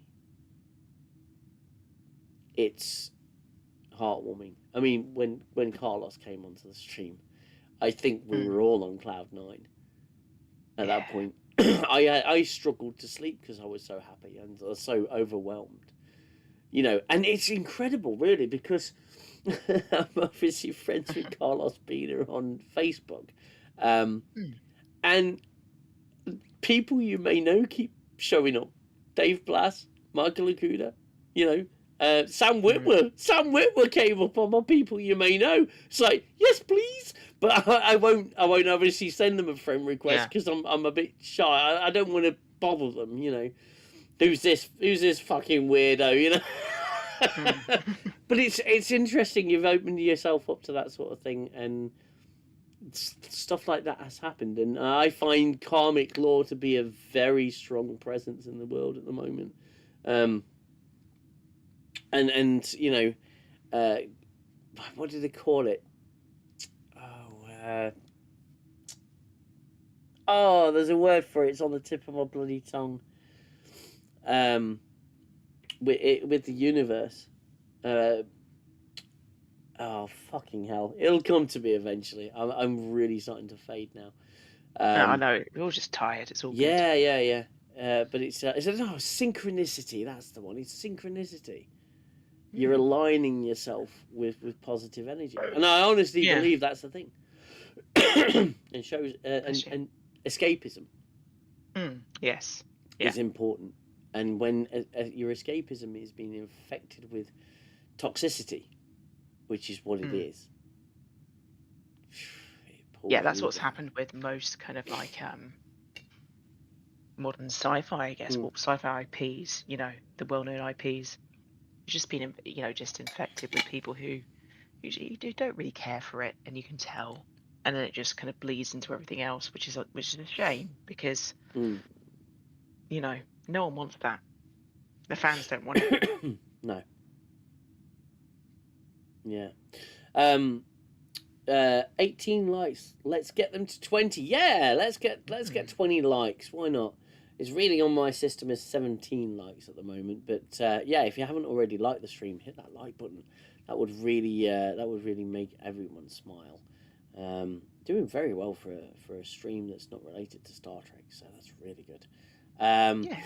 It's awful, DM. Escapism is fantastic for it. Yeah, escapism is it's what it is. It's what it's for us to get out of our own world, our own existence, where we're constantly bombarded with this trash, you know, the trash of the world, and trying to wade and sift through it to find the best stuff to make us happy. You know, money, family, home, you know, excitement, experiences, memories. That it's a rat race, and occasionally we need to get away from it and go into a different world. And what better show to do that than For All Mankind, where you literally go into another timeline where things are actually a bit better than they are now. You know, it's inspiring, just like Star Trek. That's the only reason why I stream live, not for numbers, but for interactions. 100%. And I think it's true of 10 Forward as well. Wouldn't you agree, Watchnerd, that it's as much about you guys out there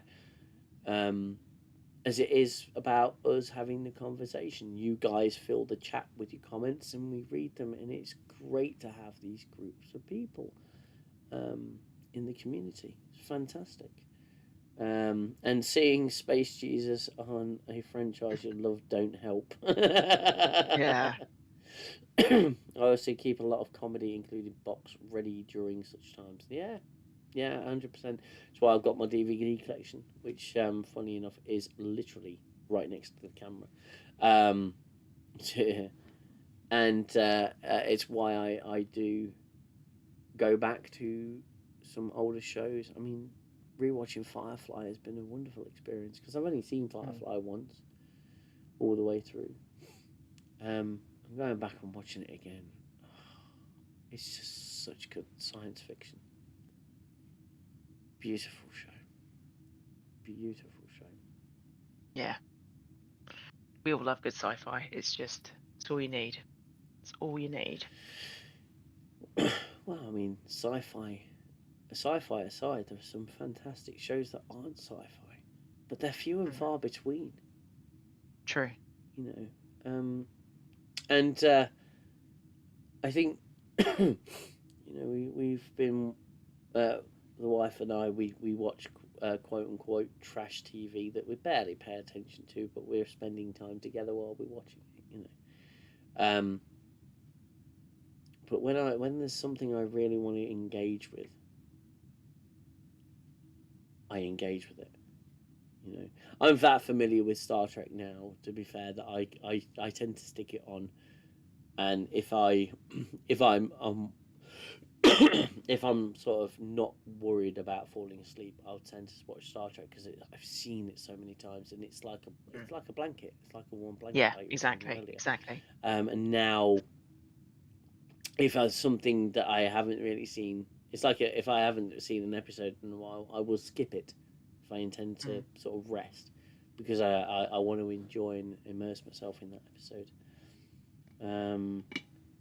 Okay, so Firefly and For All Mankind are my festive shows to watch. Bless you, my friend. Yes. Yeah, I would recommend. I would recommend doing For All Mankind first. It's a bigger commitment, and Firefly is only one season at 13 episodes, I believe, and then there's the movie Serenity, which you watch afterwards. Firefly is a beautiful show. It was very short-lived, but in being so short-lived, it was very special. And it's a wonderful world. Firefly is a wonderful world. But I would recommend doing For All Mankind first. Tetrox says, not a holy grail of escapism, but I got a very nice spirit raising watching Krull for the first time. Krull! Bloody hell! First time in years. I hadn't realised until recently Ken Marshall was Lieutenant Commander Eddington. Yeah, he was, yeah. Good old Ken Marshall. Mr. Eddington. Yeah, great. Again, escapism, but each into their own. Everybody's got a different interest, and there's so much stuff. I know you'll vouch for this, Watchnerd, and others in the chat. There's so much stuff in the Discord. So much diversity in terms of people's interests. And again, it's amazing. Again, that post what you want, as long as it's not going to upset people. Post what you want. You want to promote a show. You want to promote your own material. Promote your own material. Absolutely, 100%. You're more than welcome to do that, and at any point, anybody, just get in there. Marrow, get in the Discord. Yeah, sort it out, mate. Yeah, more than welcome in there, and we'll have a good chat. Marrow used to pay the bills around here. He really did. There was one point, the super chats would come in thick and fast. He's such a wonderful guy, and super chats aren't necessary, guys. They're never necessary for you to get the words that you write spoken out. They're always appreciated, of course, when we get them, but they're not a necessity. I only monetize the stream just to give people the opportunity, but they're never expected. So you should never feel compelled to do them. They are always nice. It's a great way to support the channel because I use it to buy. I use the super chats to buy stuff like this microphone and stuff like that. The good old toner. I like the toner. But it's the support is the likes and the sharing of the stream. If you've got platforms where you want to share this stream, you want to share it to the Star Trek groups or whatever, by all means, please do. We'd love to grow the community a little bit, but whilst still keeping it niche. Yeah. So I think that's it, guys. I think that's we've gone past the 3 hour mark. I think that is we're going to call that a stream. So yeah, plan for next week is I don't have anyone lined up. I'm gonna have to do. I'm gonna have to come up with a schedule, aren't I? It's going to have to be more easily managed. You have not seen the end of Watchnerd, of course. Watchnerd, of course Watchnerd not. will be back. I'll be in the chat next week anyway. Yeah, absolutely. I'll be in the chat. Yeah. It'd be a genuine pleasure as always. So I really appreciate everyone. Marrow. I wasn't fishing for that. Unnecessary super chat. By the way, Disney Plus had the balls to even raise the price to $189.99. Makes sense after they gave us the Acolyte. It's expensive. It was expensive. Yeah. Did you see? We haven't covered it. Did you see what Leslie Headland's done now? Oh, God. Yeah, she doubled down on the fact that anyone that didn't like it was pretty much a racist. She actually said that. Yeah, because it's got nothing to do with anything that she did. Oh my God. Let's give that our heart. Thank you so much, Marrow. Unnecessary, but thank you. Phenomenal. Thanks, guys. I appreciate it. Yeah, very nice. Yeah, phenomenal. Great stream, fabulous panel, wonderful chat. Thank you all. Guna, you're a gentleman. Thank you. They said there is a season 2. Sorry. Thank you, Mystic, and thank you, Guna. Oh, thank yeah. you for those kind words. Very nice. Phenomenal. You're all wonderful people. Wonderful people. A non Star Trek related. If you haven't watched it yet, Prisoner 951, just 4 episodes on the true story of Nazanin and Richard Ratcliffe. Nazanin? I'm not following, mate. It might just be the time of night and my brain switched off. Yeah, me too. I think I'm actually getting screen burn in my eyes, so yeah, just that super chat's really bright as well. It is. It's a bright colour.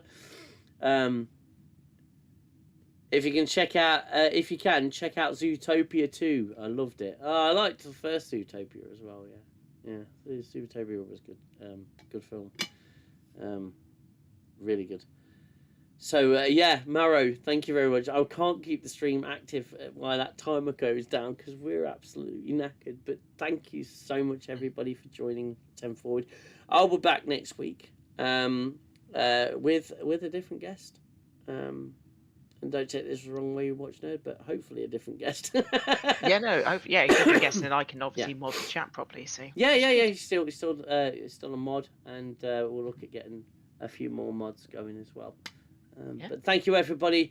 I'm going to end the stream here. You've all really appreciated. Thank you so much. And check out For All Mankind. It is an absolutely superb show. Thank you, everybody, for joining. This has been DM, and this has been Watchnerd. And this has been An Evening in 10 Forward. Have a wonderful weekend. Good night, everybody. Take care.